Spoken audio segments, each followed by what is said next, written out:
Bonjour à tous. Les violences et traitements inhumains et dégradants perpétrés sur des avocats en pleine salle d'audience suscitent un tollé de réactions à travers la presse camerounaise. La Nouvelle Expression affirme qu'une escouade de policiers anti-émeutes a sauté sur des avocats et pulvérisé le gaz lacrymogène dans une salle d'audience au tribunal de première instance à Bonanjo. Le Messager parle des actes de barbarie des forces de l'ordre lors d'un procès kafkaïen des robes noires, au-delà de l'affaire de tentative de corruption de magistrats ayant conduit à la détention de 2 avocats. Le Conseil de l'ordre a réagi. Il condamne fermement une intrusion inadmissible et intolérable des forces de police en tenue de combat dans le sanctuaire que représente une salle d'audience dans un palais de justice. Il exige également contre les auteurs intellectuels et opérationnels préalablement identifiés de ces actes barbares des sanctions exemplaires. Dans ce climat sociopolitique tendu, toutes les demandes d'habeas corpus introduites par les avocats du MRC ont été rejetées. Ils sont plus d'une centaine des militants de cette formation politique qui ont été placés en détention provisoire, ainsi que Ndjomo Stéphanie Victoire, elle aussi mise en détention provisoire pour avoir raconté sa douleur après ce qu'elle a vécu dans le théâtre de la guerre dans les régions anglophones. Accusée de propagation de fausses nouvelles et de défaut de CNI, elle aurait été instrumentalisée, selon le ministre de la Communication, lors de son passage sur Equinox Télévision dans l'émission Parole de Femmes. L'ONG Mandela Center a réfuté les allégations du gouvernement, condamne l'arrestation d'une victime de guerre et confirme que cette dame, Stéphanie Ndjomo, a bel et bien perdu ses enfants en fuyant les affres de la guerre dans les régions du nord-ouest et du sud-ouest. Le gouvernement veut-il alors opprimer ceux qui sont meurtris dans leur chair en raison de cette guerre fratricide? Au-delà de condamner le meurtre des enfants à Kumba, que fait le Parlement camerounais? 12 sessions parlementaires se sont enchaînées, plus une session extraordinaire avec l'adoption d'un code de la décentralisation et l'annonce d'un statut spécial. Mais la situation d'insécurité s'aggrave dans les régions du nord-ouest et du sud-ouest. Pourquoi le gouvernement a-t-il choisi de renforcer la stratégie militaire là où l'opposition appelle à privilégier le dialogue et la négociation d'un cessez-le-feu? Au-delà des discours de fermeté contre les terroristes séparatistes tenus par les présidents du Sénat et de l'Assemblée nationale, qu'est-ce qui explique l'absence d'initiative parlementaire pour mettre fin à une guerre désastreuse pour l'économie et la République du Cameroun? Le Cameroun pourrait-il s'inspirer de l'exemple ivoirien? 2 semaines après sa réélection à la tête de son pays, Alassane Dramane Ouattara a rencontré son plus farouche opposant, Henri Konan Bédié. Objectif, décrisper l'atmosphère politique. Ensuite, le Premier ministre ivoirien, Ahmed Bakayoko, s'est entretenu avec des leaders politiques proches de Laurent Gbagbo, l'ancien chef de l'État de la Côte d'Ivoire, dont le passeport a été établi selon les autorités officielles. Les négociations et le dialogue politique entre opposants et tenants du pouvoir sont-ils des préoccupations majeures en Afrique francophone? Comment parvenir à ce dialogue politique pour engager des réformes consensuelles au Cameroun? Ces questions brûlantes d'actualité constituent le statut de droit de réponse. Mesdames, Messieurs, bienvenue dans cette émission où le choc des idées fait jaillir la lumière. Et pour cette nouvelle édition de droit de réponse, je reçois sur ce plateau Maître Simon-Serge Kakat. Bonjour. Bonjour Cédric Boufélé, bonjour à tous les copanélistes. Permettez-moi de saluer solennellement les nombreux téléspectateurs de Equinox Télévision et surtout tous les militants de l'Union des populations du Cameroun. Vous l'avez dit, avocat au barreau du Cameroun et cadre militant de l'Union des populations du Cameroun. Sur le plateau de droit de réponse, un cadre militant du Front pour le salut national du Cameroun, Didier Yimkwa, bonjour. Bonjour, monsieur Sednoufélé. Si vous permettez de témoigner de ma gratitude et mes remerciements sincères à tous les Camerounais qui m'ont accompagné samedi passé, dire au revoir à mon papa Bamanti. Je leur rends grâce ici et je demande au Seigneur, merci beaucoup de m'avoir invité à cette émission culte. Je précise que vous êtes cadre du FSNC, le parti d'Issatiro Mabakari, un parti de la majorité au Cameroun. Sur le plateau de droit de réponse, 2 autres cadres militants de formation politique qui comptent dans le pays. D'abord, Roger Justin Noah, bonjour. Bonjour, monsieur Selim Fele. Bonjour à mes co-panélistes. Je voudrais d'abord vous remercier pour cette invitation qui m'a permis de voyager finalement sur l'autoroute Douala-Yaoundé où nous avons mis 2 heures de temps. Vous saviez que l'autre jour, la télévision nationale camerounaise a publié les images de l'autoroute qui est finie. Et moi, j'ai eu l'occasion de prendre cette autoroute-là. Bravo comme très grande réalisation, n'est-ce pas, de ce régime de M. Paul Biya.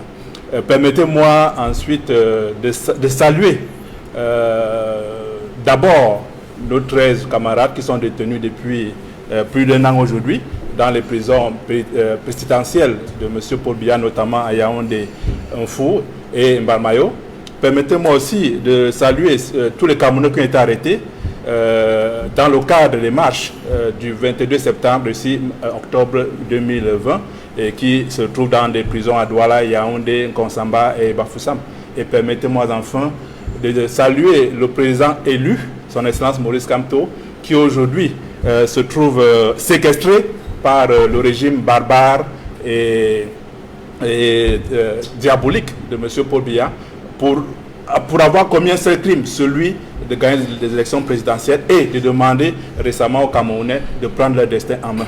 Je vous en prie, les termes diaboliques pourraient être perçus comme des propos assez déplacés à l'encontre des personnalités de la République.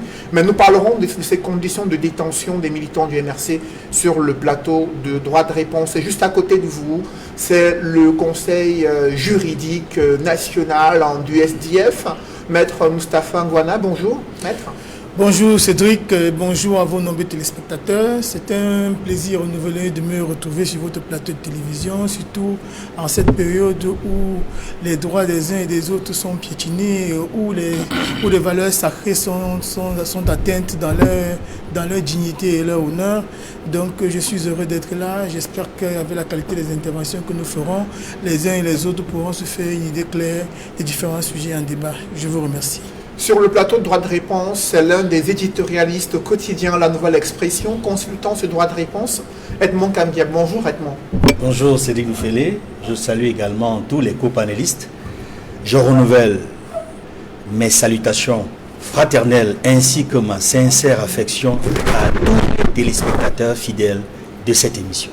D'entrée de jeu avec vous, Maître Moustapha Ngwana, cette image de votre confrère brûlé au visage, victime de cette intervention musclée des forces de l'ordre dans une salle d'audience au tribunal de première instance à Bonandior. Cette scène où du gaz lacrymogène est pulvérisé en pleine salle d'audience, où vos confrères sont blessés. Comment vous l'avez vécu?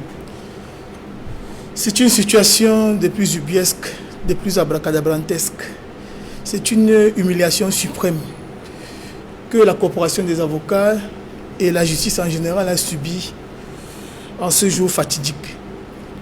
J'étais dans la salle d'audience. J'étais dans la salle d'audience quand cette audience-là a commencé. J'ai lu plusieurs personnes qui ont rapporté des faits qui étaient très loin de la réalité. Je voudrais d'abord préciser que mes confrères ne sont pas poursuivis pour des faits de corruption. Parce que lorsqu'on écoute les uns et les autres, je constate malheureusement que les Camerounais aiment parler du sexe des anges. Ils ne sont jamais là où on les attend. Lorsque des leaders d'opinion sont embastillés et séquestrés, lorsque leurs libertés fondamentales sont atteintes, personne d'entre eux n'est prompt à réagir. Mais lorsqu'il faut faire le café du commerce, quand il faut faire les cancans, le commérage, et pour parler de manière triviale, le Congossa, les Camerounais sont très prompts. Mes confrères ne sont pas poursuivis pour des faits de corruption. J'étais à l'audience et j'ai suivi les éléments de la prévention. Il y a une infraction qui est celle d'outrage et l'autre qui serait celle de tentative ou bien d'escroquerie ou bien l'infraction d'escroquerie à proprement parler. Donc, l'audience, une audience qui commence, les avocats sont à l'audience pour parler des questions de principe. Parce que, voyez-vous, je ne voudrais pas me rendre coupable de l'infraction qu'on appelle commentaire tendancieux, qui voudrait que nous puissions aborder de manière, c'est-à-dire que sur le fond, une procédure qui est en cours. Mais je vais revenir sur les questions de principe. Des avocats sont poursuivis. Des très jeunes avocats qui réunissent toutes les garanties de représentation, je dis bien toutes les garanties. Ils sont assistés par près de 500 avocats qui sont là pour assister leurs confrères et certains pour plaider éventuellement. On est surpris d'abord par le décor qui est planté.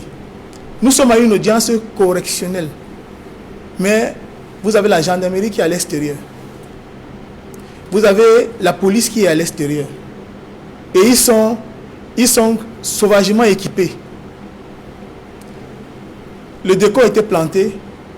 Il y avait une volonté qui était organisée de notre point de vue pour humilier notre corporation. Parce que ce que je dois dire avant de revenir sur les faits, c'est qu'il y a un message subliminal qu'on veut envoyer aux populations camerounaises et qu'elles semblent ne pas percevoir. On veut leur dire, les avocats sur qui vous comptez pour vous défendre, si nous pouvons leur faire ça, à plus forte raison, vous. Nous sommes arrivés donc, le représentant du bâtonnier pour la région du littoral était présent, l'ancien bâtonnier Nyekamga était présent, et il y avait des aînés qui comptent dans le cadre de notre coopération, les maîtres Api et autres. Nous présentons une demande de liberté provisoire. La demande de liberté provisoire est présentée et les avocats plaident. Tous les éléments sont réunis. Puisque l'infraction est poursuivie de manière flagrante, ça veut dire qu'il n'y a pas de risque de manipulation des preuves, le cas échéant, qui est parfois un argument qu'on utilise pour rejeter les demandes de mise en liberté provisoire. Les avocats ont un domicile connu. Ils ont un domicile professionnel connu. Ils ont avec le représentant du bâtonnier. Ils ont l'ordre des avocats qui se portent garant pour eux. Ils ont près de 500 avocats qui sont dans la salle. Les infractions pour lesquelles ils sont poursuivis sont des infractions qualifiées de délit. Donc des infractions pour lesquelles on est susceptible de pouvoir obtenir la liberté provisoire. Parce que, il faut que je le précise aussi, lorsque la peine encourue dans le cas d'une infraction est située de la peine de mort ou de l'emprisonnement à vie, le juge ne vous accorde pas la liberté provisoire. Donc on était ici en matière délictuelle, dont les avocats étaient en droit de pouvoir obtenir la liberté en question. Mais comme je vous l'ai dit, le décor était planté, il y avait une volonté manifeste de nous humilier. Je fais une digression pour vous dire que dans un temps voisin, j'ai un de mes promotionnels, Maître Massoda, qui vient trouver deux personnes en train de voler son véhicule. Ils sont en train de voler son véhicule et ils ont déjà fabriqué une carte grise de sa voiture. Quand ils crient aux voleurs, la population les arrête, on n'était pas allé lyncher. Ils n'ont eu la vie sauf grâce à la police. Mais ceux-là ont eu la possibilité de comparaître libres. Allez donc savoir, entre les personnes poursuivies pour outrage et les personnes poursuivies pour vol aggravé, qui sont ceux-là qui sont plus dangereux pour la société? Quels ont été les motifs avancés par les magistrats pour rejeter la demande de liberté provisoire? Ils ont estimé que, de manière générale, que les faits étaient suffisamment graves de leur point de vue pour que la liberté provisoire puisse être accordée à des avocats. Je dois le dire, il y a une pratique professionnelle que nous, les francophones, nous avons, qui est détestable, il faut que je le dise. Si on était de l'autre côté de la rive du Mungo, seulement ici dans le sud-ouest, ils n'auraient même pas eu besoin d'avocats, qu'ils auraient eu automatiquement la liberté provisoire, parce qu'ils appellent ça belle offense. Donc ça dit que les infractions susceptibles de liberté provisoire. Et on prétend que les avocats se sont opposés à ce que leurs confrères puissent être amenés. Mais que s'est-il donc passé en ce moment précis? Qu'est-ce qui explique l'entrée en scène des forces de l'ordre? Ce n'est pas vrai. Il faut qu'on se le dise. Plusieurs avocats ont été condamnés dans ce pays et ils ont été emprisonnés sans que les avocats ne disent mot. Je ne vais pas rappeler Maître Albert Solo qui a été condamné et emprisonné et plus tard acquitté. Ça veut dire qu'il a été condamné même pour des faits que la justice a déclaré inexistants par la suite. Les avocats n'ont pas empêché quoi que ce soit. Je vais parler de Maître Lydien Yeneyoum, qui a également été arrêté même pour des faits qui étaient ubuesques, mais pour lesquels elle a fini par être libérée. Aujourd'hui, elle se trouve en France où elle exerce son métier d'avocat. Donc les avocats ne sont pas empêchés. N'ont pas empêché à ce que la justice puisse être rendue. Lorsque l'affaire est mise en délibéré pour le 25, la grande majorité des personnes dans la salle, moi avec, les avocats estiment que c'est fort de café C'est fort de café que pour des faits aussi simples, entre gens de justice. Je ne dis pas qu'on accorde une faveur, les avocats n'ont juste pas d'une immunité. Ils ont l'immunité de parole à l'audience, mais ils ne sont pas au-dessus des lois. Puisqu'au Cameroun, même les magistrats sont condamnés, même les ministres de la République sont condamnés. Donc, on estime que c'est fort de café. Il y a une espèce de parlementarisme de couloir qui s'installe. On souhaite qu'on puisse rabattre la date d'audience. Et des démarches sont entreprises dans ce sens-là. Le juge revient dans la salle. Il rabat le délibéré. Il souhaite que l'affaire soit examinée au fond. Les avocats estiment que nous n'avons même pas encore une copie du dossier. Nous avons demandé la liberté provisoire. C'est une question sur laquelle on peut quand même on peut statuer. Si ce n'est sur le siège, mais au moins ça a un délai raisonnable. On n'a pas besoin de renvoyer à environ 17 jours pour pouvoir plancher sur une question qui a trait à la liberté.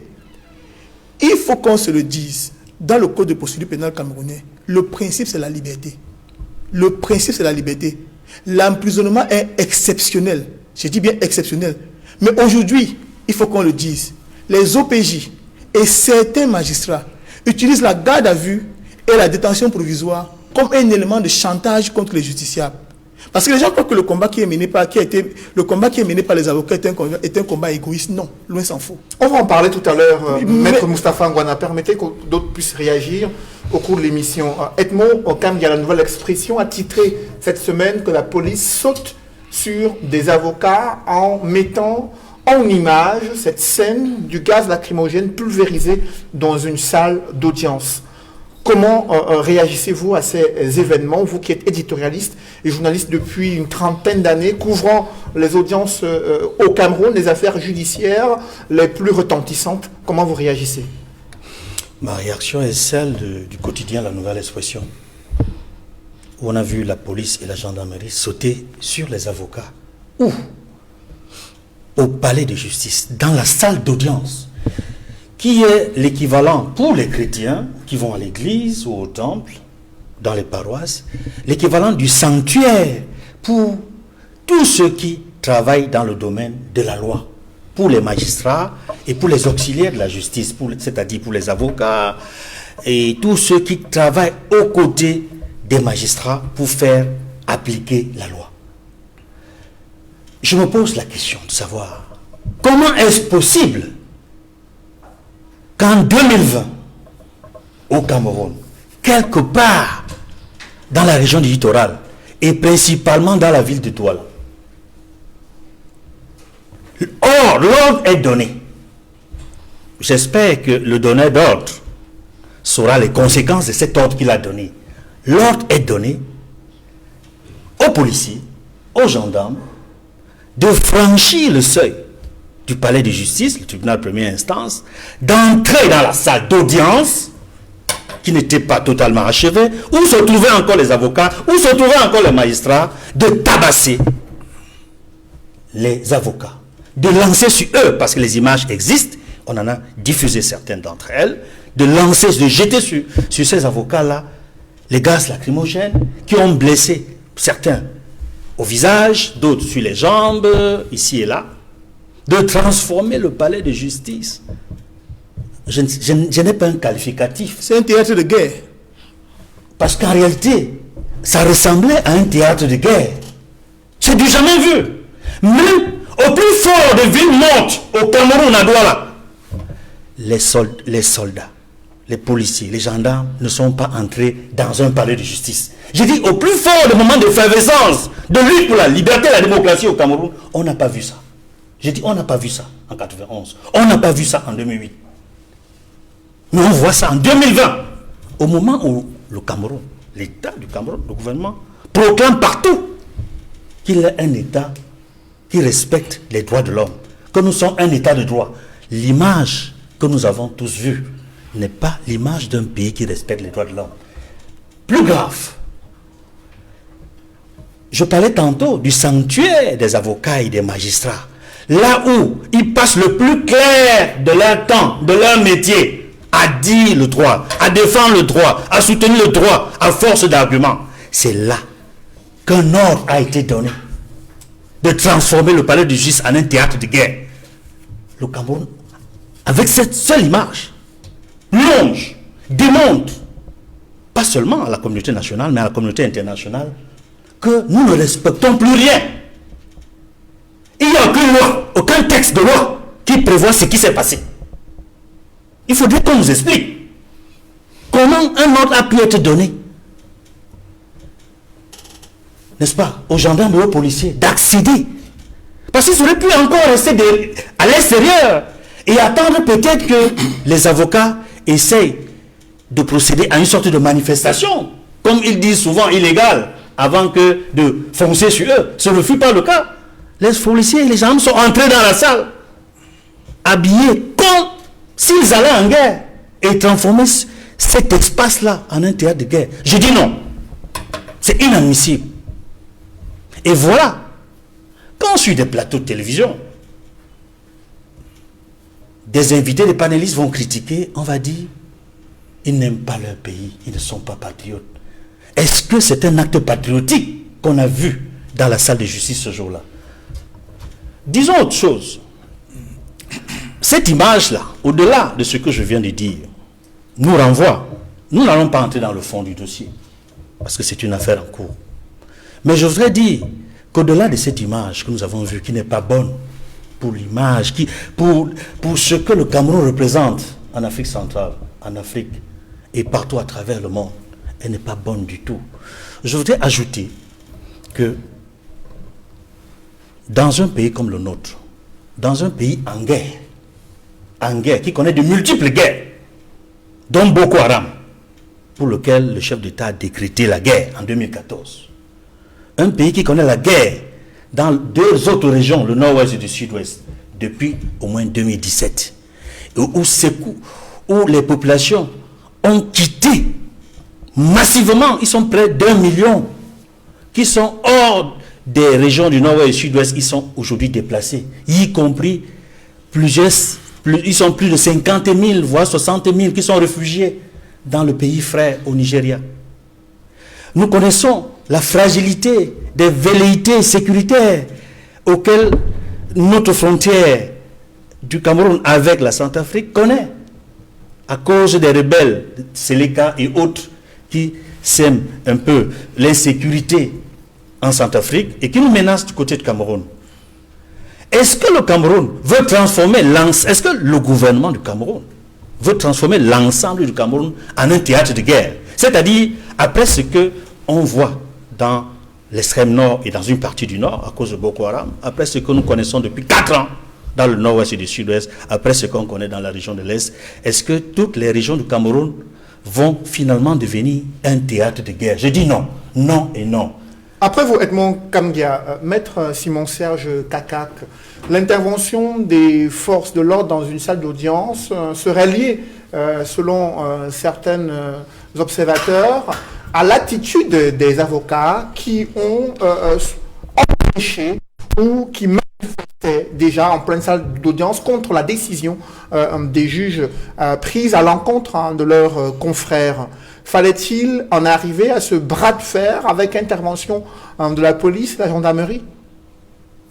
C'est vrai que ce que je veux vous dire de manière péremptoire, j'ai suivi mon confrère Moustapha sur la question, je viens de suivre Edmond Kamgia, mais ce que je veux vous dire, c'est que lorsqu'on parle des droits de l'homme et des libertés fondamentales dans un pays, le principal garant s'appelle l'avocat. C'est le rôle de l'avocat. Lorsqu'on vous parle d'un procès pénal, beaucoup de gens ne le savent pas. Le procès pénal, d'une manière générale, tend vers la conciliation entre deux choses. D'un côté, la manifestation de la vérité, et de l'autre, le respect des libertés fondamentales de ceux qui sont poursuivis. Et le principal garant de cette liberté fondamentale dans un procès pénal, c'est l'avocat.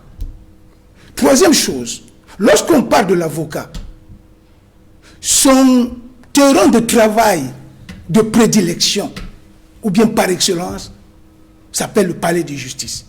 Donc le palais de justice est ce que la salle de classe est pour l'enseignant, est ce que la cathédrale est pour l'évêque ou le prêtre.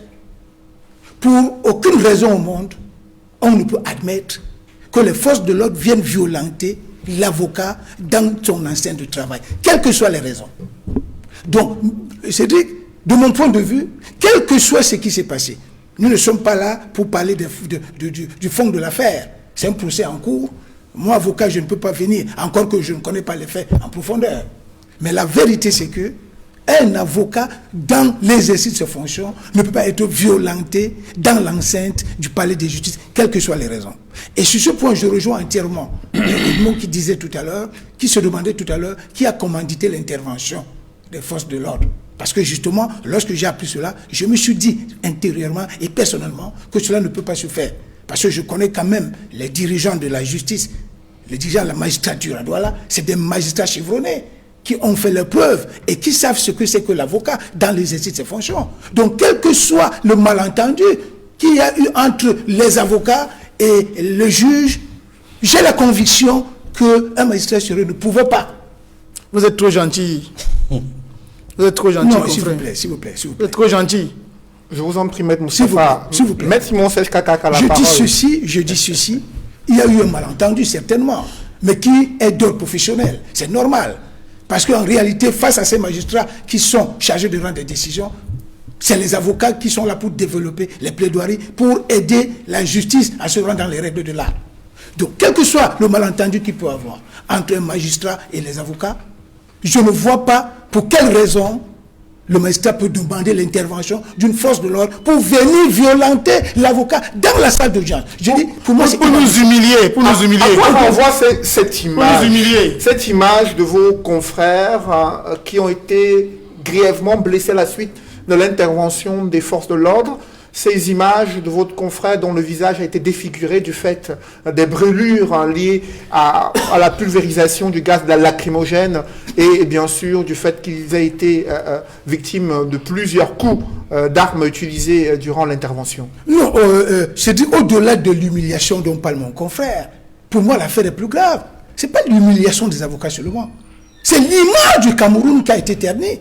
Moi, j'ai des amis qui m'ont appelé de tous les pays pour me demander finalement, qu'est-ce qui se passe chez vous? Comment on peut admettre que des policiers, des gendarmes viennent violenter l'avocat qui est considéré comme la vitrine de l'état de droit? Parce que beaucoup de gens ne le savent pas.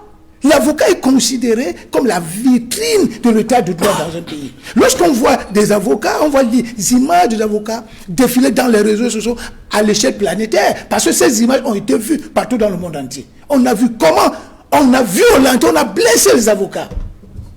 Mais je dis, ce problème est très sérieux. Et sur ce point, je m'associe entièrement à la sortie du Conseil de l'ordre, qui a exigé des sanctions sévères et exemplaires contre tous ceux qui sont intervenus dans cette situation. Mais je pense quand même que, au-delà de tout ce qui peut arriver, pour qu'aujourd'hui, l'image de l'avocat soit rétablie dans notre pays d'abord, il faut effectivement que tous ceux qui sont intervenus soient sanctionnés, notamment les forces de l'ordre qui sont intervenus dans l'enceinte d'un palais de justice pour violenter ceux qui sont considérés comme les principaux défenseurs des droits et des libertés dans un pays.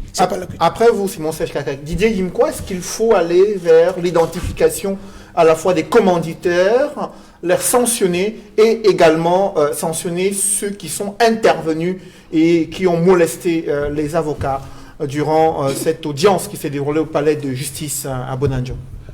Cédric Noufélé, la neutralité axiologique nous impose une logique et une démarche. Il ne faut parler que des faits. Parce que les faits nous amènent à dire la vérité et à ne point mentir, à ne point se mentir. Voyez-vous, dans mon village à Bazoum, on dit que lorsque vous chutez et vous tombez, vous devez regarder là où vous avez glissé. Pas seulement là où vous êtes tombé. Parce que j'entends ici, ce que j'entends de mes prédécesseurs, ils sont beaucoup plus dans les commentaires liés aux conséquences. Les faits, rien que les faits. Les causes, premièrement. Les faits, il y a eu mobilisation de 500 avocats. Il y a eu mobilisation des magistrats qui a impulsé la mobilisation, une vitesse à une procédure à outrage à un magistrat et quelqu'un a été condamné. Il y a eu une récupération politique et très vite on a fabriqué un bouc émissaire qui est l'État. Quelle est la cause? J'ai eu le privilège vendredi de partager un plateau avec 2 avocats très connus, je ne vais pas les citer ici. Il y a un qui a parlé, il avait les yeux qui éjectaient du sang. Il a dit, le corps judiciaire camerounais est pourri de la corruption. Je ne voudrais pas... Ce sont ces mots. Vous savez, vous qui avez, je crois, lu les animaux malades de la peste, selon que vous serez puissant ou misérable, le jugement de cour vous rendra puissant, vous rendra blanc ou noir. Moi, je suis un misérable. Je ne reprends que c'est pas mon confrère, cet avocat, pour qui j'ai beaucoup de respect, a dit que le milieu est très pourri. Il s'agit d'une question de mœurs. Il ne faut pas éviter. Il faudrait pas que... Les avocats, pour moi, c'est une élite. Il s'agit, d'après ce que j'ai appris, il y a une histoire de 3 millions de francs. On ne parle pas de faits. On ne parle pas de faits. Je vous en prie, messieurs. Oui, excusez-moi. À la parole. C'est ma parole. Vous avez... Oui, mais le monde écoutez. On peut pas qu'on oblige une infraction. Voyons, m'importe peu. Je vous en prie, messieurs. On reste poli. D'abord, je ne suis pas un Didier Yimkwa, permettez, on reste poli et courtois. Vous êtes en train de vous exprimer. Laissez-moi parler, je vous ai suivi. Nous n'allons pas analyser le fond de l'affaire, mais nous voudrions comprendre les raisons pour lesquelles les forces de l'ordre sont intervenues dans une salle d'audience au palais de justice. Ouais. Allez-y. Il faut condamner la violence, quelle que soit l'origine. Cela va sans dire, cela va doucement. Mais laissez-moi parler. Si vous m'avez invité, c'est parce que vous saviez que je peux avoir une analyse politologique. Je ne parle que de faits. Au départ, il y a quelque chose qui s'est passé. Il faut, pour éviter la manipulation de masse, pour éviter l'instrumentalisation de nos ignorances, il faut placer ça sur le plateau. Vous ne pouvez pas vouloir garder peut-être le mobile pour s'épandre sur les conséquences. Parce que j'écoute très bien. Parce qu'il y a eu mobilisation. Il y a eu mobilisation des magistrats. Des niches de bourgeoisie qui se regardent dans la chaîne de faïence ne peuvent pas construire ce que nous appelons la République exemplaire. Lorsqu'on voit comment les niches de bourgeoisie, les nouvelles solidarités se regardent en chaîne de faïence, alors qu'ils sont là pour le peuple. Je veux dire ces groupes-là. Maintenant, il y a une récupération politique. C'est un problème de mœurs, mais qu'un politicien, un honorable, un député, qui est le sanctuaire des valeurs, lui l'a récupéré pour... Il a trouvé son bouc émissaire, qui est Yaoundé, qui est le régime, qui est M. Dia. Qu'est-ce que M. Dia vient chercher dans une histoire de meurtre, dans un tribunal? Mais voilà des questions qui demandent une réponse. Il ne faut pas nous perdre dans les détails juridico-juridiciels. Ceux qui nous regardent au quartier ne comprennent pas ça. Parce que ceux qui nous regardent au quartier savent que ce milieu est pourri. Il y a de la corruption, c'est le meilleur sport dans ce milieu. Et beaucoup sont victimes. Je suis dans un forum communautaire. Lorsque j'ai placé ce problème dans un forum, vous ne pouvez pas imaginer ce que j'ai eu comme réaction. Les gens se plaignent de notre justice. Et vous savez très bien que la justice, comme les médias, sont les fondements de notre démocratie. Lorsque une justice est injuste, ça déteint sur la qualité de notre démocratie. Mais c'est ce qui se passe. Mais quand j'entends les gens viennent ici crier, nous aussi nous avons des amis avocats. Nous savons comment ça se passe. Et comment ça se passe? Quand je rentrais, il y a un avocat, j'étais avec un avocat dont on ne veut pas citer le nom, qui m'a dit que c'est un milieu, eux aussi, que pour une affaire, 2 avocats peuvent s'entendre et demander à l'autre qu'on renvoie l'affaire. C'est des choses connues au quartier. Je crois que lorsqu'on vient dans une émission aussi sérieuse comme celle-ci, elle est d'abord pédagogique. Elle est pédagogique. Le débat, c'est ne pas chercher à avoir raison, ou bien avoir les flyers, ou bien avoir... on ne peut même pas essayer de faire du prosélytisme. En tout cas, moi, je ne viens pas essayer d'avoir du prosélytisme. Moi, j'ai une lecture, c'est la dialectique, j'ai une lecture plurielle, diversifiée, et je dis ce que je ressens. Alors après vous, justement, Roger Justin Noah, le regard du politique que vous êtes sur ces événements survenus dans un palais de justice, les avocats et les magistrats qui se regardent en chaîne faïence, selon Didier Yimkwa sur ce plateau, qui estime que le milieu est pourri et qu'il ne pourrait être dédouané, les avocats, de ce qui s'est passé durant cette journée où il y a eu une intervention musclée des forces de l'ordre. Bien, merci pour votre question. Je voulais dire qu'au-delà, n'est-ce pas, de tout ce que les uns et les autres ont dit, le vrai questionnement, c'est de savoir si nous sommes encore réellement dans un état de droit. Et c'est pourquoi je suis allé fouiller une définition qui fait autorité, celle des Nations Unies, sur ce que c'est que l'état de droit. Permettez-moi de vous lire cela. L'état de droit comme un principe, c'est la définition de l'ONU, l'état de droit comme un principe de gouvernance en vertu duquel des individus, des institutions et des entités publiques et privées, y compris l'État lui-même, ont à répondre de l'observation de lois promulguées publiquement, appliquées de façon identique pour tous et administrées de manière indépendante et compatible avec les règles et normes internationales en matière de droits de l'homme. Et Ban Ki-moon d'ailleurs, qui a été secrétaire des Nations Unies, disait que l'état de droit, c'est comme l'apesanteur. C'est ce qui lie le monde et nos sociétés. Alors, lorsqu'on parle de cette définition-là, et on parle de ce qui s'est passé à Douala, le problème, c'est l'application de la loi. C'est ça le problème au Cameroun. C'est-à-dire qu'on ne peut être état de droit si on ne respecte pas les lois. L'État est injusticiable, vous l'avez suivi tout à l'heure. Alors, pourquoi est-ce que l'État lui-même n'arrive pas à appliquer les lois qui sont librement données? C'est ça la question. Il y a eu une réforme judiciaire qui aboutit à la révision du code pénal et la publication du code de procédure pénale. Est-ce que ces deux lois-là sont respectées? Et je prends seulement un exemple pour le premier cas, le code pénal. Vous savez qu'en janvier 2019, le président d'un tribunal, le président du tribunal de première instance de Yaoundé, a condamné nos camarades à 12 mois de prison pour attroupement. Or, j'invite vos téléspectateurs à aller regarder, fouiller dans le code pénal. Cette infraction-là est condamnée d'un maximum de 6 mois. Est-ce que ce juge qui est censé protéger la loi a dit le droit? Non. Alors, le code de procédure pénale, Maître l'a dit tout à l'heure, le principe, c'est la liberté. La détention, c'est l'exception. Mais aujourd'hui, dans la pratique, ça c'est la théorie. Dans la pratique, la détention est la règle, la liberté, l'exception. Voilà tout le problème. En fait, les avocats ne demandaient pas que leurs confrères jouissent d'un certain favoritisme. Non, ils demandaient tout simplement que la loi soit appliquée. C'est-à-dire que quand vous avez toutes les garanties de représentation, vous avez un domicile connu, la loi a prévu que vous pouvez comparaître libre. Voilà toute la question.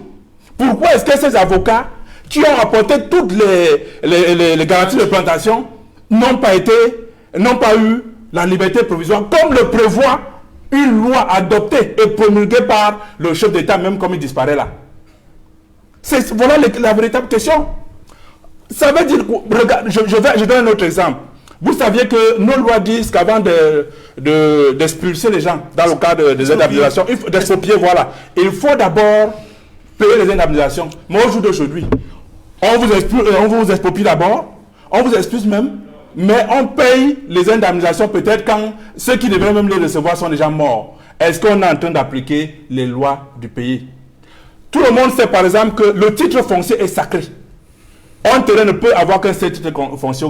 Mais au Cameroun, on voit des terrains qui ont 2, 3 titres fonciers et tous sont émis par les services cadastres. Est-ce qu'on applique la loi? Ça veut dire quoi? Ça veut dire que le Cameroun n'est plus un état de droit. Le Cameroun, c'est un état d'injustice.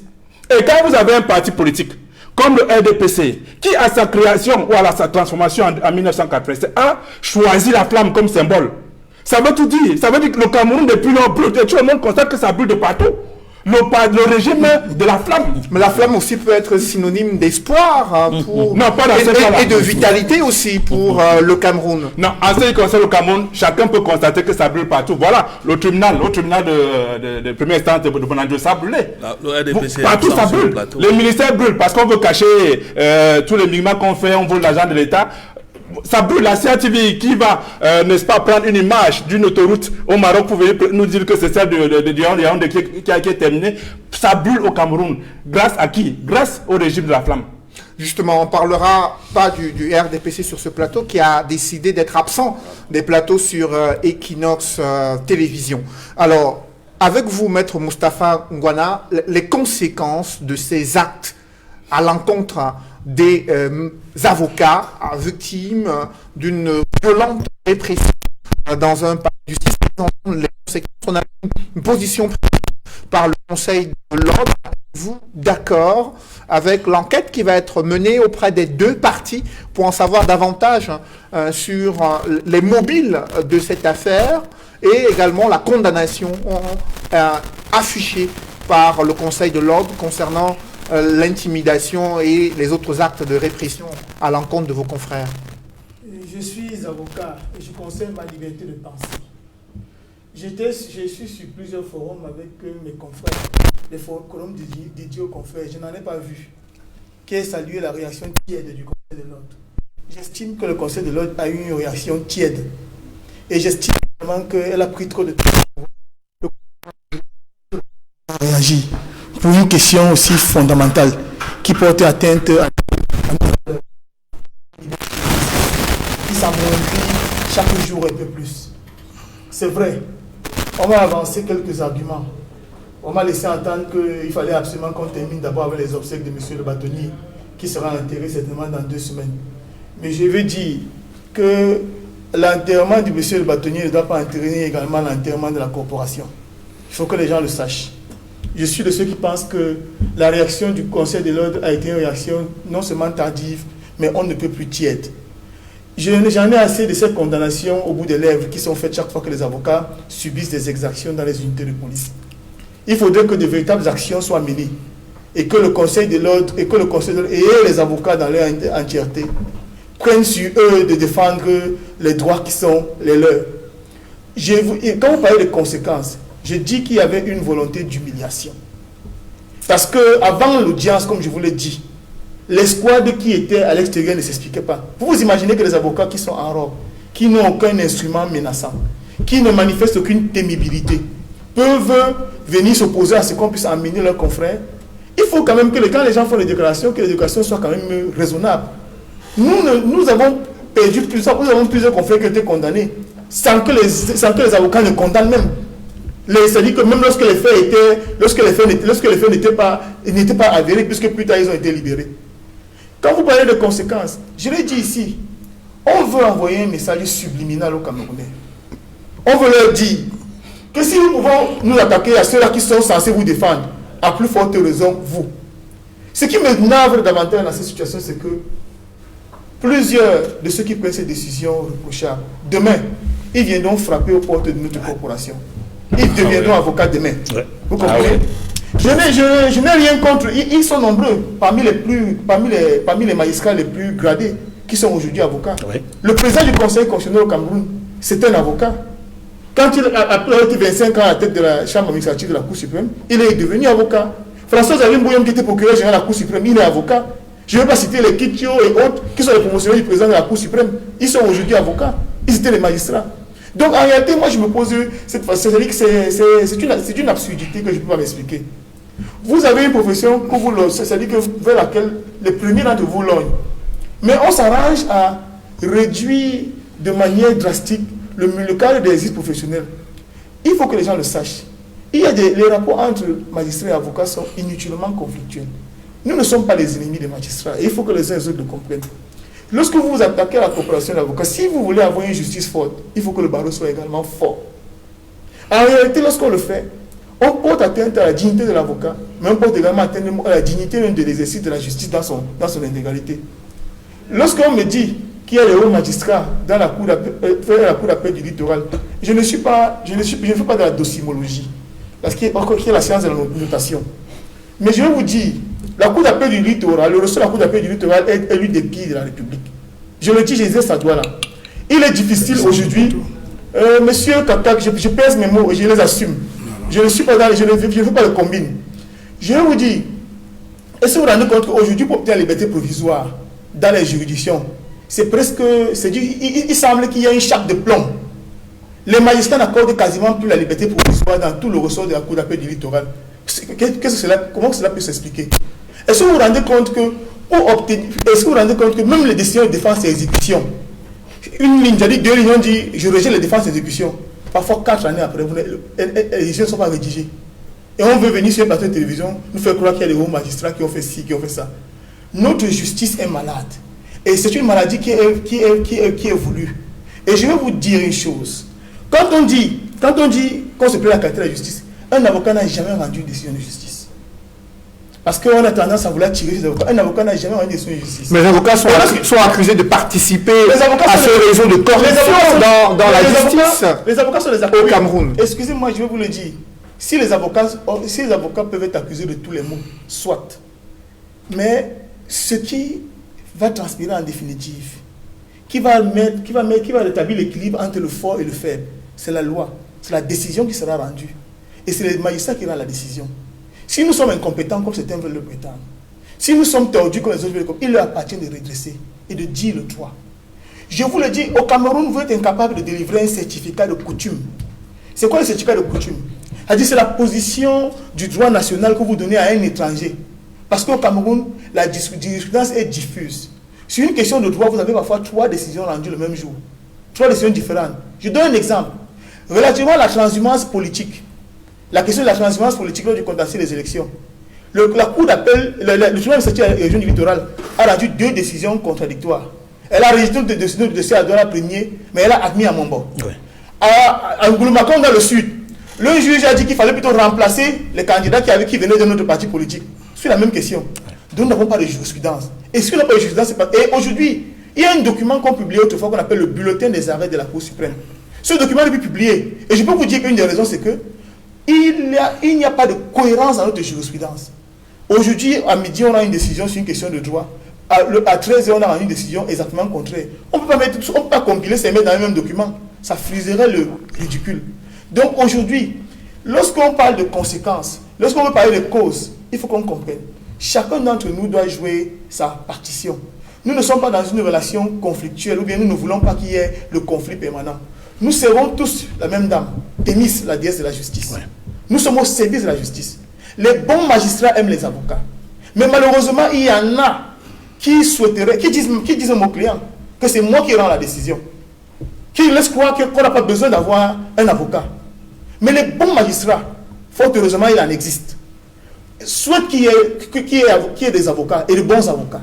Pour que le débat soit élevé, ou pour que la qualité de la justice qui va être rendue soit, ça veut dire que ressemble à de la justice. Parce qu'on a, tu me dis, justice must not only be done, it must be seen to be done.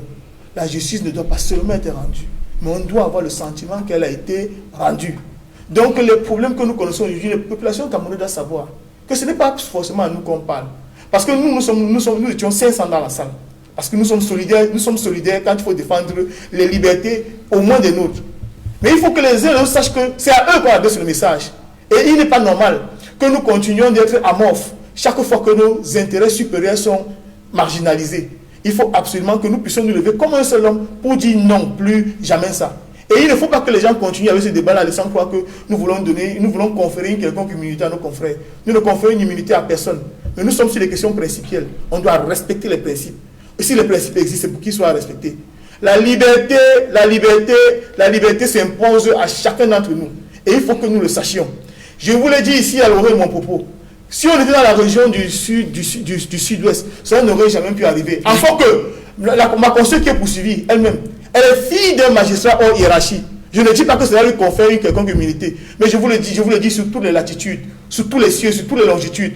Lorsqu'on est entre membres de la même famille, je ne demande qu'on ne se rend pas des services, mais on a au moins une certaine élégance dans les agissements. Et concernant l'état de droit, Didier Imkwa, les panélistes présents sur ce plateau estiment qu'il y a un recul important en matière de respect des libertés, en matière de respect des principes et des dispositions contenues dans le code pénal et toutes les lois en vigueur au Cameroun. Quel est votre regard à ce sujet? Écoutez, je ne suis pas contre tout ce que mes illustres prédécesseurs viennent de dire en matière de droit. Je suis un Camerounais d'en bas, le peuple réel et non le peuple virtuel. Je voulais dire à mon ami secrétaire général du MSC que la responsabilité généralisée et générale qui est son fonds de commerce, je vous en prie. Vous êtes secrétaire général adjoint, voilà, il en fait la responsabilité générale et généralisée, son fonds de commerce, élu de la responsabilité individuelle. Parce que c'est les acteurs qui font une société. Parce que ce discours que j'entends, les gens font des grands discours. Maître Ngwana est un conseiller municipal.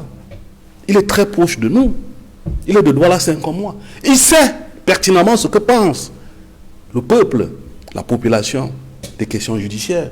Il est conscient qu'il y a des familles déchirées aujourd'hui à cause des décisions de justice. Donc ils sont à la base. C'est vous qui êtes à la base.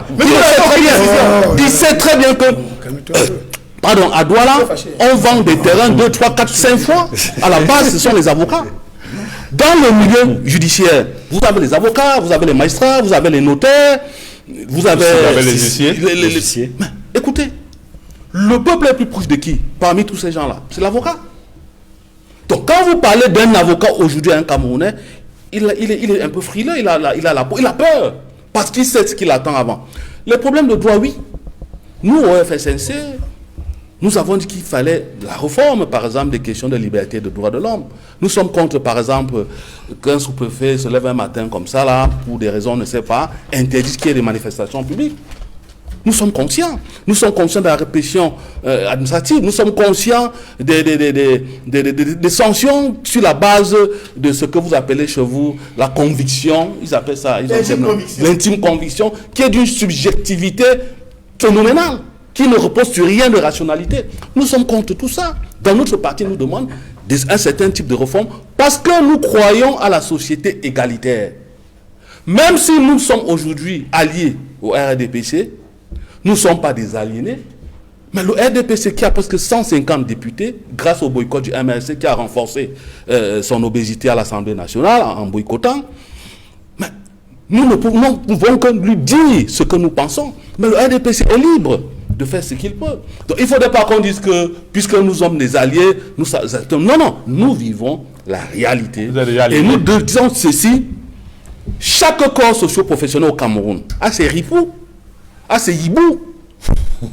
C'est la capacité à condamner ces hiboux-là qui fait d'un corps un corps d'élite, le miroir de la société. Vous ne pouvez pas garder sur vous des ripoux, des bandits, et vous nous parlez des choses comme vous. Monsieur Maître Ngouanan, vous savez, ce n'est pas nous qui allons vous pousser à vous respecter. C'est vous-même. Nous, on connaît des avocats chez vous qui ne sont pas très sérieux, mais que vous protégez. Vous devez les dénoncer si vous voulez qu'on vous respecte. Vous ne pouvez pas vous mobiliser 500 parce que vous allez, je ne sais pas quoi, protéger un ripou. C'est à vous de nettoyer le bout. Vous allez faire votre argionamento, votre introspection. C'est vous, c'est pas nous qui allons vous organiser. Si vous voulez que nous vous organisons, nous allons vous organiser mal. Cela va sans dire.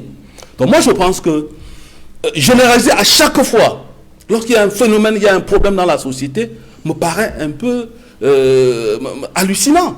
Vous comprenez ça? Il faut que les gens apprennent, comme disait, je crois, Emmanuel Kant disait, agis de telle sorte que ton action soit la règle universelle.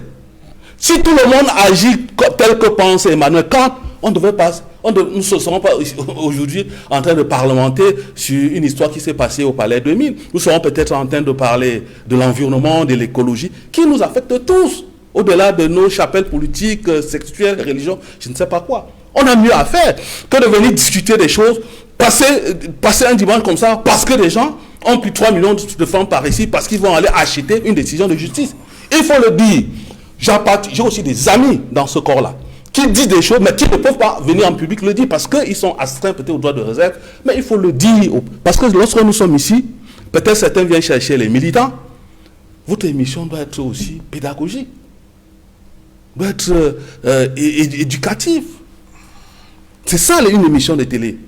Après, vous dites quoi, Maître Simon-Serge Kakac, après ce bras de fer entre magistrats et avocats ayant abouti à une intervention musclée des forces de l'ordre, comment améliorer les rapports entre ces différents acteurs de la famille de la justice au Cameroun?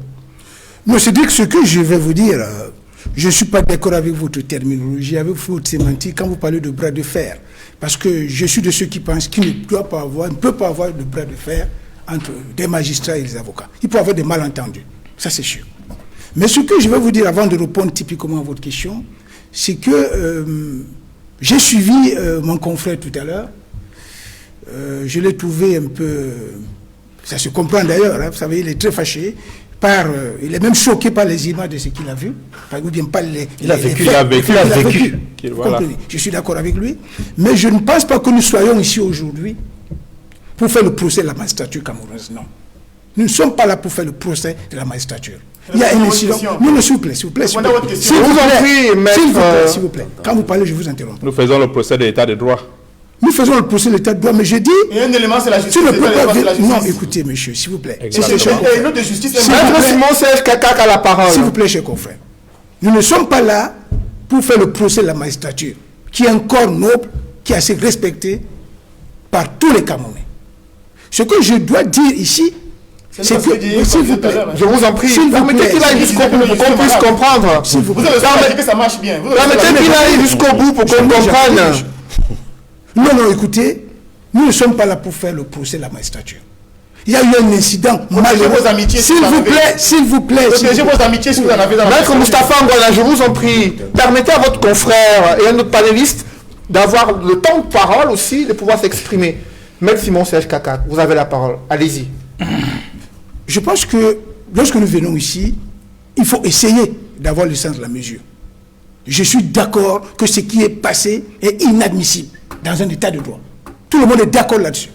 Mais de là à venir ici, faire le procès de toute la magistrature camerounaise, cela pose un problème. Moi, je ne suis pas là pour faire le procès de la magistrature. Première chose.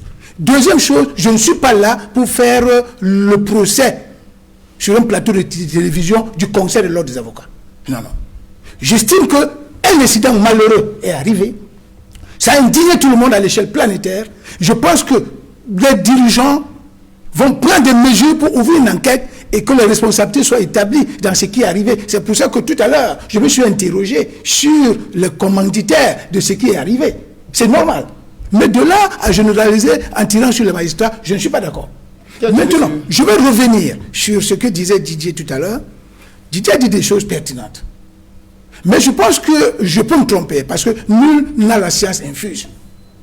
Mais autant que je puisse le savoir, nous ne sommes pas devenus les juges qui examinent ce qui s'est passé sur le fond de l'affaire. Parce que ce que vous dites, vous parlez de 3 millions, ça c'est le fond de l'affaire. Et autant que je puisse également le savoir, lorsqu'il y a un procès, sachez que le prévenu ou l'accusé bénéficie de 2 principes sacramentaux qu'on appelle la présomption d'innocence, jusqu'à preuve du contraire. Les confrères poursuivis bénéficient encore de la présomption d'innocence jusqu'à ce que leur responsabilité sur le plan de la matérialité des faits et sur le plan de l'imputabilité des faits soit établie. Mais au jour d'aujourd'hui, nous n'en sommes pas encore là.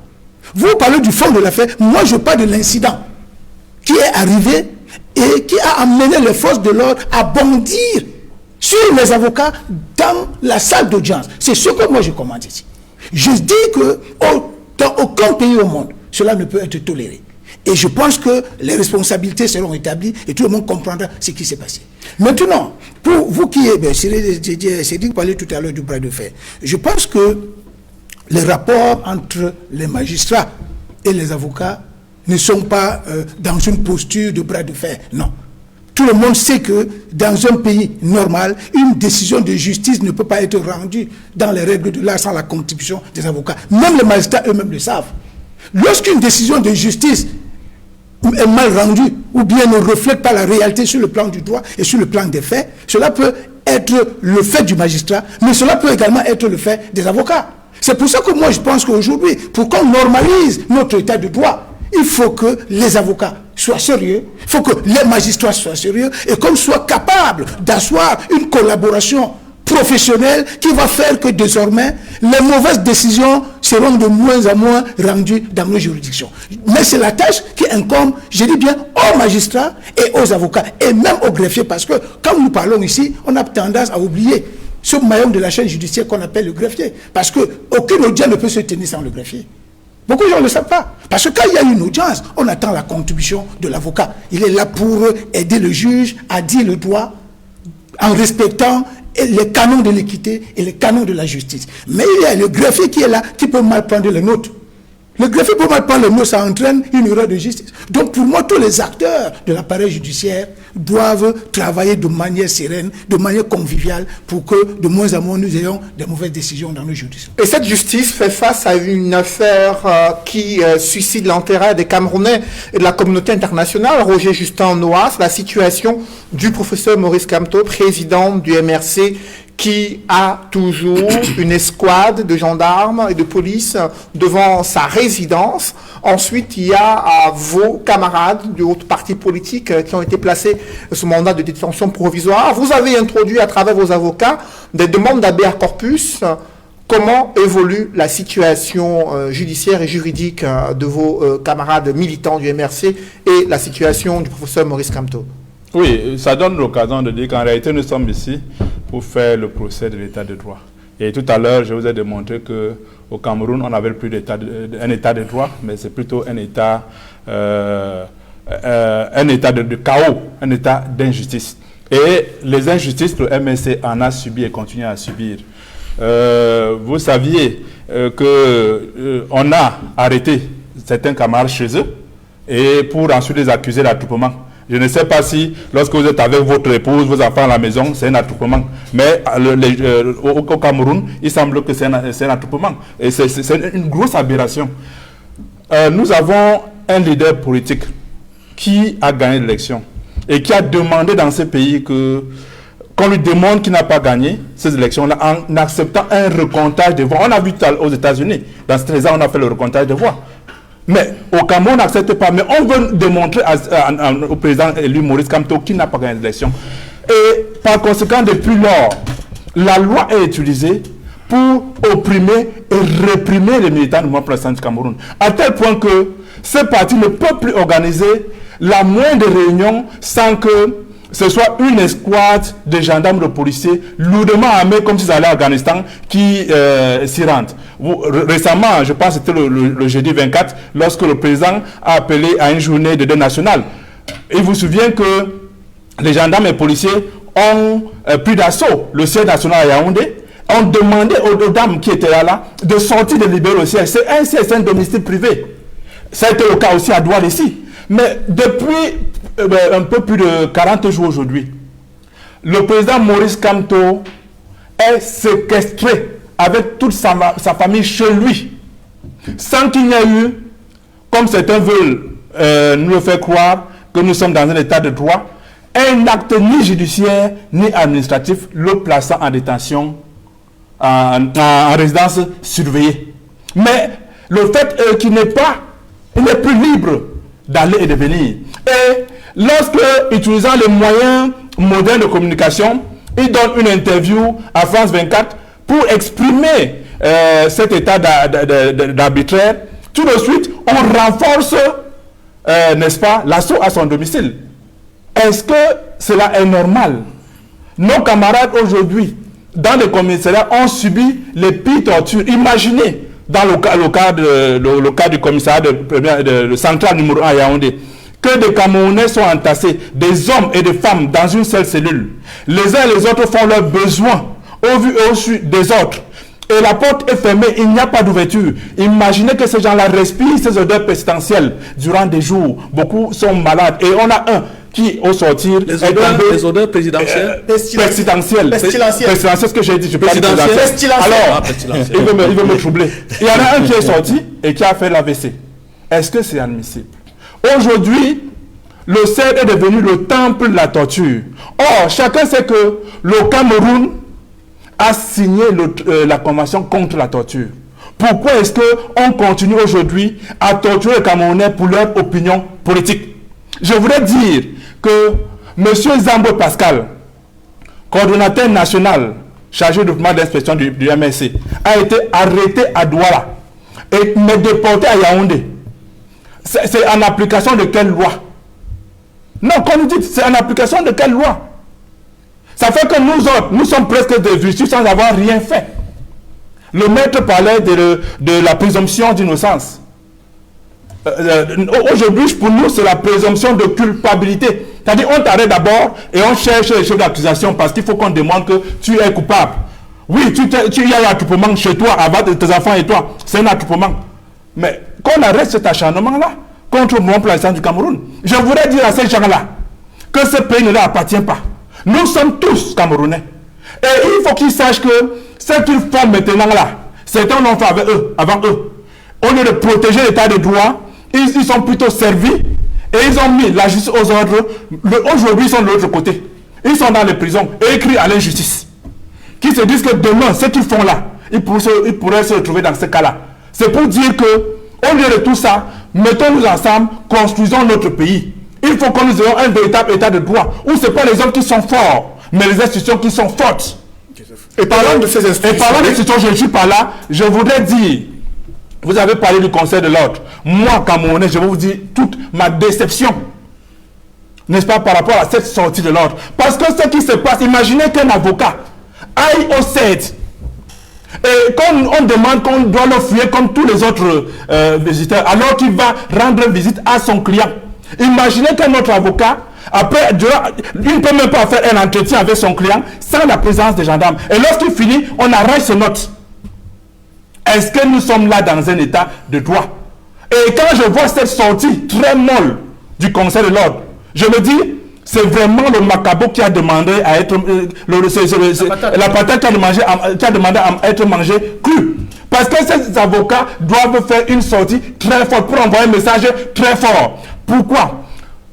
Je pense que ce que veut faire le régime, c'est de montrer aux Camerounais que les avocats ne sont rien.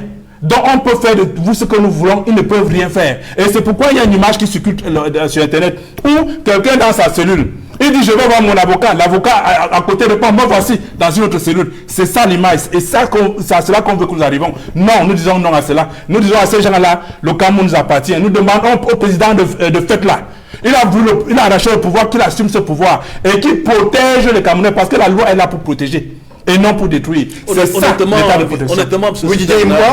Honnêtement, dites aussi aux Camerounais qu'il y a une image de porte-parole du président Kamto et du vice-président sur le net qui démontre en fait que ils ne sont pas torturés. Ce que vous dites là, ça relève peut-être des... Je parlais d'eux. Je vous ai parlé de cas de torture précis. Vous avez si vous avez suivi ma page, écoutez, ne venez pas, ne venez pas à ce jeu-là. Non, quel contre-exemple? Je vous éviter la manipulation de masse. Quelle manipulation? C'est vous qui voulez manipuler. Un contre-exemple. C'est vous qui voulez manipuler l'opinion nationale et internationale. Dites les faits. Ne parlez que des faits.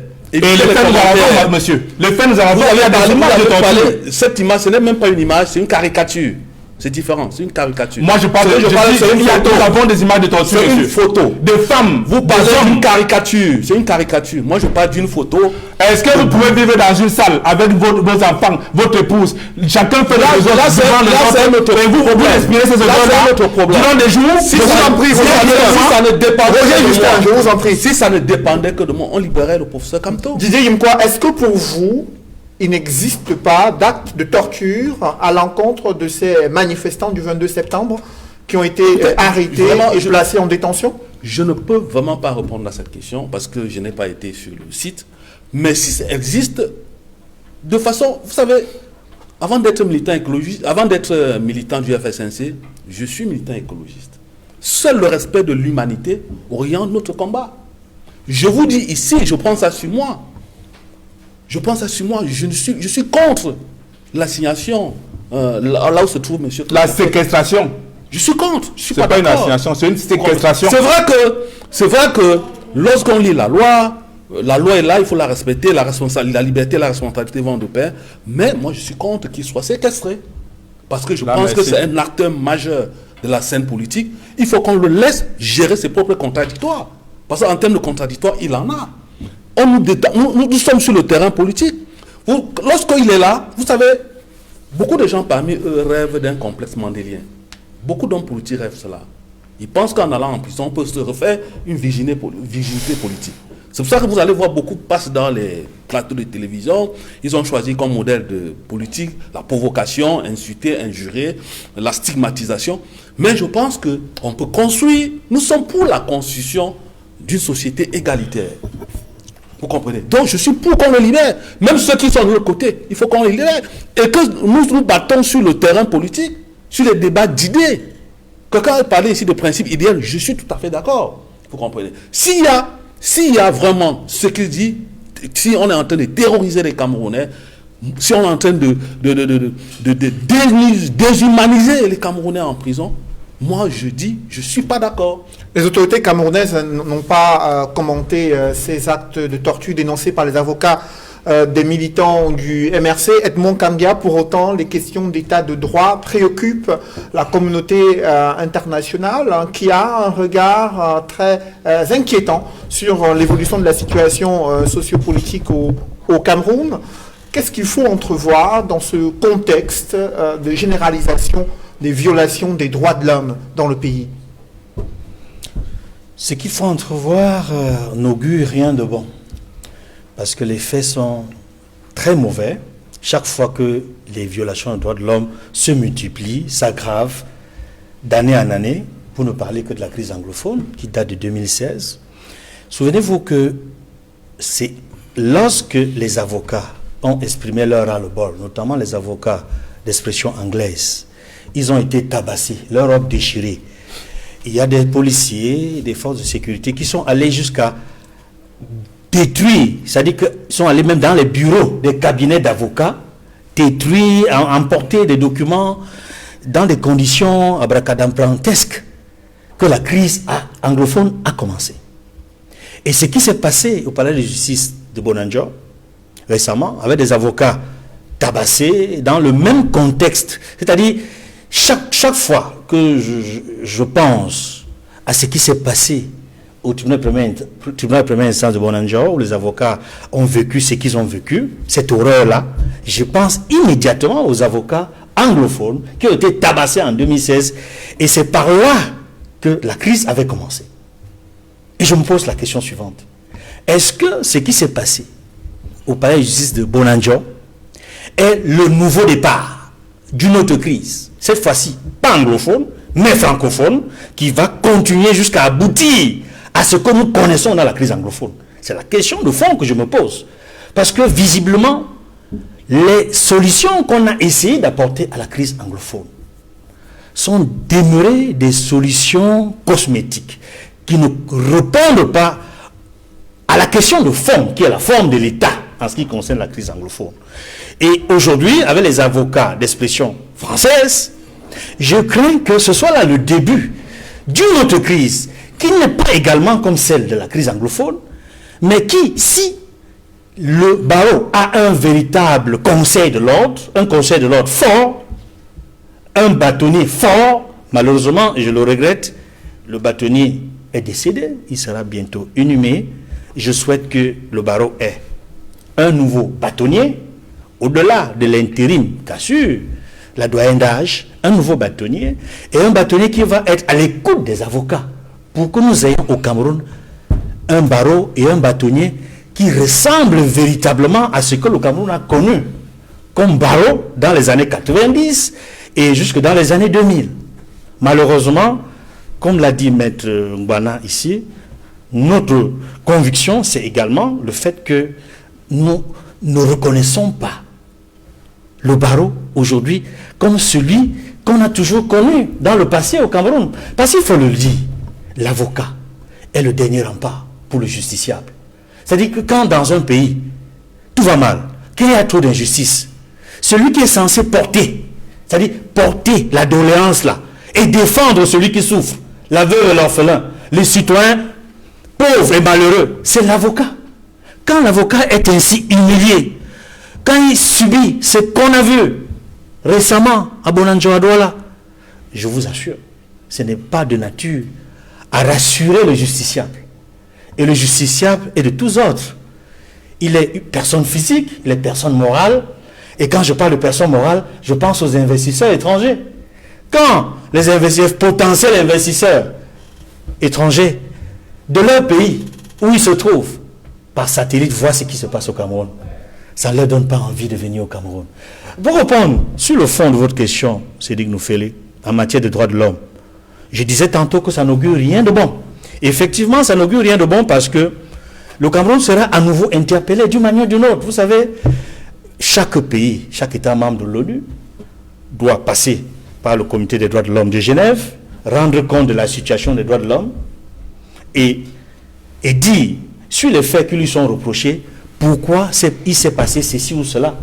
Et je suis certain, ce n'est pas une perspective, que par rapport à ce qui s'est passé à Bonanjo l'autre jour, le gouvernement aura du mal à justifier ce qui a pu se passer ainsi, parce qu'on n'a jamais vu ça au Cameroun.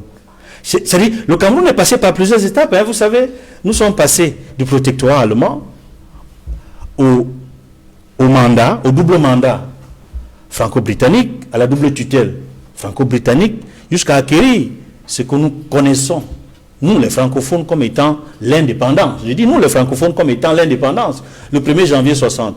Je le dis ainsi parce que les Camerounais dans leur totalité n'ont pas eu leur indépendance le 1er janvier 1960. Une partie de nos frères et sœurs attendaient encore d'être autonomes, de se libérer de la Grande-Bretagne. Et c'est ce qu'ils ont cru entendre à travers non seulement les résultats du plébiscite, mi-figue, mi-raison, qui ont même donné lieu à un deuil national, parce que ce n'était pas l'ensemble des Camerounais d'expression anglaise qui sont revenus au Cameroun. Le Northern Cameroun, nous on l'a perdu, c'est rattaché au Nigeria. C'est le Southern Cameroun qui est revenu vers nous. Au lieu de protéger nos frères et sœurs du Southern Cameroun, qui étaient fiers d'être avec nous le 1er octobre 1961, lorsque le Cameroun a posé les bases de l'État fédéral, on a commencé à les frustrer. En quittant l'État fédéral, de manière brutale et unilatérale, par un vrai faux référendum qui a donné lieu à l'État unitaire. Et puis, comme si ça ne suffisait pas, en 1984, notamment en février, nous sommes passés de manière brutale et unilatérale à la République du Cameroun, de la République unie à la République du Cameroun. Et c'est le nom de l'ancien Cameroun français. Le Cameroun actuel, République du Cameroun, c'est le nom du Cameroun indépendant du 1er janvier 1960. C'est-à-dire le Cameroun français, auquel n'étaient pas partis nos frères et sœurs du Southern Cameroun. Et c'est dans cette partie du Cameroun britannique qu'on observe une crise depuis près de 4 ans. Avec vous, maître Moustapha Anguana, 4 ans déjà de crise, 3 ans de conflits armés, plus d'une dizaine de sessions parlementaires et une session extraordinaire, mais aucun débat organisé jusqu'ici sur les initiatives à prendre et l'examen des causes profondes de la crise dans les régions anglophones. À l'ouverture de la session de ce mois de novembre en 2020, les discours étaient essentiellement axés sur la condamnation des actes de massacre des enfants à Kumba, mais rien jusqu'ici concernant une initiative parlementaire. Comment appréciez-vous l'attitude du Parlement camerounais après 4 ans de crise et 3 ans de conflits armés dans le nord-ouest et le sud-ouest? Vous allez constater qu'il y a chez ceux qui nous gouvernent une très grande arrogance, une très grande défiance et une très grande propension à la violence. Parce que vous avez vu, on parlait des avocats tout à l'heure, le procureur général et le procureur, avant de donner, en tout cas le parquet avant de donner l'assaut, auraient pu envisager la négociation. Je pense que lorsqu'il y a des cris du cœur qui viennent du plus profond des entrailles de nos populations et même des avocats, il faut que nous apprenions à négocier. Parce que avocats, magistrats sont appelés à vivre ensemble, comme francophones et anglophones sont absolument appelés à vivre ensemble. Vous vous rappelez, à l'orée de cette crise, le SDF a suscité l'ouverture d'un débat parlementaire sur cette question-là. Ça dit que les choses se sont passées même dans une espèce de carnaval. Parce qu'à un moment donné, le SDF a dû utiliser les vuvuzela et des cris, des youyou et autres. Ce qui peut être considéré comme déshonorant pour l'image de notre démocratie. Mais c'était un peu une obligation. C'était un peu comme des personnes qui étaient dos au mur et qui devaient absolument trouver une solution pour qu'on puisse évoquer les questions liées à la crise anglophone. Malheureusement, au Cameroun, l'exécutif est on ne peut plus fort. Les autres pouvoirs jouent en réalité un rôle d'accompagnateur du pouvoir exécutif. L'exécutif fout son nez partout. Lorsqu'il faut désigner le président du groupe parlementaire RDPC, ça vient de l'exécutif. Lorsqu'il faut même nommer au sein du Conseil supérieur de la magistrature, ça vient toujours du pouvoir RDP, c'est pour l'essentiel. Donc il ne faut pas être surpris que le Parlement ne puisse pas réagir. Il y a cette majorité obèse que le RDP s'est adjugé. Mais il y a également que le problème est systémique. Nous ne sommes pas prompts à la négociation. Notre pays est caporalisé par une poignée de personnes qui en font leur affaire personnelle et ne souhaitent pas que les choses puissent véritablement changer dans un sens qui nous permette de pouvoir libérer nos énergies. La crise anglophone, vous l'avez dit, elle a commencé comme un jeu et c'était les avocats qui étaient à l'avant-garde de l'affaire. Aujourd'hui également en zone francophone, les avocats sont attaqués avec une brutalité inouïe. Je ne veux pas, comparaison n'est pas raison, je n'ai pas envie d'établir une espèce d'analogie entre les deux événements. Mais imaginez-vous que quelques francophones ont la malheureuse idée de devoir également créer un foyer de tension. Les choses vont certainement aller de Caraïbes en Silla, de mal en pire. Donc, il faut absolument que ceux qui nous gouvernent comprennent qu'il n'y a pas de sujet tabou dans la République. Particulièrement lorsque ce sont ses intérêts supérieurs qui sont en jeu. Particulièrement lorsque la patrie est décimée, comme c'est le cas actuellement. Où la mort d'un citoyen relève désormais du fait divers dans la région anglophone. Il faut également que le pouvoir exécutif qui est aussi fort que celui que nous avons au Cameroun se manifeste véritablement là où on l'attend. Parce que j'ai trouvé par exemple cette semaine, on ne peut plus insultant pour l'honneur de la République qu'un président qui n'est présent nulle part. Vous pouvez mourir par dizaines, par milliers dans les régions du Cameroun. Les enfants peuvent se faire décapiter, on ne l'entend pas. Mais il était aux obsèques de sa sœur. Mais le président de la République a adressé ses condoléances aux familles. Je vous dis, le il a envoyé le Premier ministre pour le représenter personnellement aux obsèques lors de ce deuil national à Kumba. Des événements ont été organisés également à Yaoundé pour matérialiser la compassion du gouvernement et du président de la République en la mémoire de ces personnes-là. Et dans le cadre dont vous faites mention, c'est un cadre strictement privé où un chef de l'État a aussi une famille et à laquelle il peut honorer pour ce qui concerne sa famille. On ne délègue pas la fonction présidentielle en période de crise. Le pape François a pris la parole dans le cadre de la crise des massacres de Kumba. On a entendu sa voix. Notre président est atteint du complexe de Dieu. Il estime qu'il ne doit pas. Il s'estime, on ne peut plus supérieur au reste de la nation pour pouvoir nous parler de temps en temps. Et ça nous fait problème. Vous avez indiqué, on dit, vous avez un président de la République ne s'appartient plus. Il ne s'appartient plus. Il doit donner plus d'importance à la nation qu'il est censé souder plutôt qu'à sa seule famille. Je dis, ça aurait été un fait anodin qu'il aille aux obsèques de sa sœur aînée. S'il manifestait et témoignait sa compassion émue aux populations camerounaises, des régions anglophones qui sont affligées chaque jour au quotidien. Nous nous demandons quels sont les actes quelles sont les atrocités qui peuvent amener le président de la République finalement à s'occuper de la fonction présidentielle qui est sienne. Il faut absolument que le président puisse se mettre, puisque c'est lui qui est en même temps, c'est lui qui contrôle également le Parlement. Au moins qu'il demande aux parlementaires d'ouvrir un débat sur la question. Après vous, Maître Moustapha Ngouana, Roger Justin Noah, le Parlement camerounais aurait-il pu faire un sursaut patriotique après l'escalade des violences meurtrières dans les régions anglophones qui a essentiellement ciblé des enfants et des femmes dans le sud-ouest et le nord-ouest? Oui, nous avons tous écouté le discours du président de l'Assemblée nationale, durant lequel il a cru bon de donner des leçons de démocratie au président du Cameroun, lui qui, on se le rappelle, a fait de notre parti lors d'un meeting à Tokombéré. Je pense qu'il demande par là que le Parlement n'est pas au service du peuple.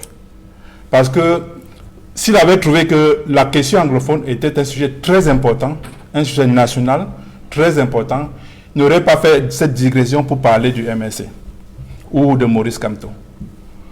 Le Parlement est censé représenter le peuple. Lorsque ce peuple-là souffre dans sa chair, le Parlement doit en faire écho. Depuis pas mal d'années, malgré tous les efforts du SIF, ces représentants de la nation n'ont jamais jugé bon de débattre de la question anglophone. Ailleurs, cette question a été déjà débattue depuis fort longtemps. On aurait même vu une commission parlementaire descendre pour savoir ce qui se passe exactement dans le nord-ouest et sud-ouest. Imaginez que des parlements étrangers ont parlé de la question anglophone, mais pas le Parlement national. Ces gens-là sont à l'Assemblée nationale et au Sénat pour enregistrer les projets de loi soumis par l'exécutif et encaisser les millions qui vont avec. Aussi simple que ça. Voilà, ils sont en session budgétaire. Chacun devra rentrer avec des millions au détriment du peuple camerounais. Et ils ne vont jamais parler de la question anglophone parce que ça ne les intéresse pas.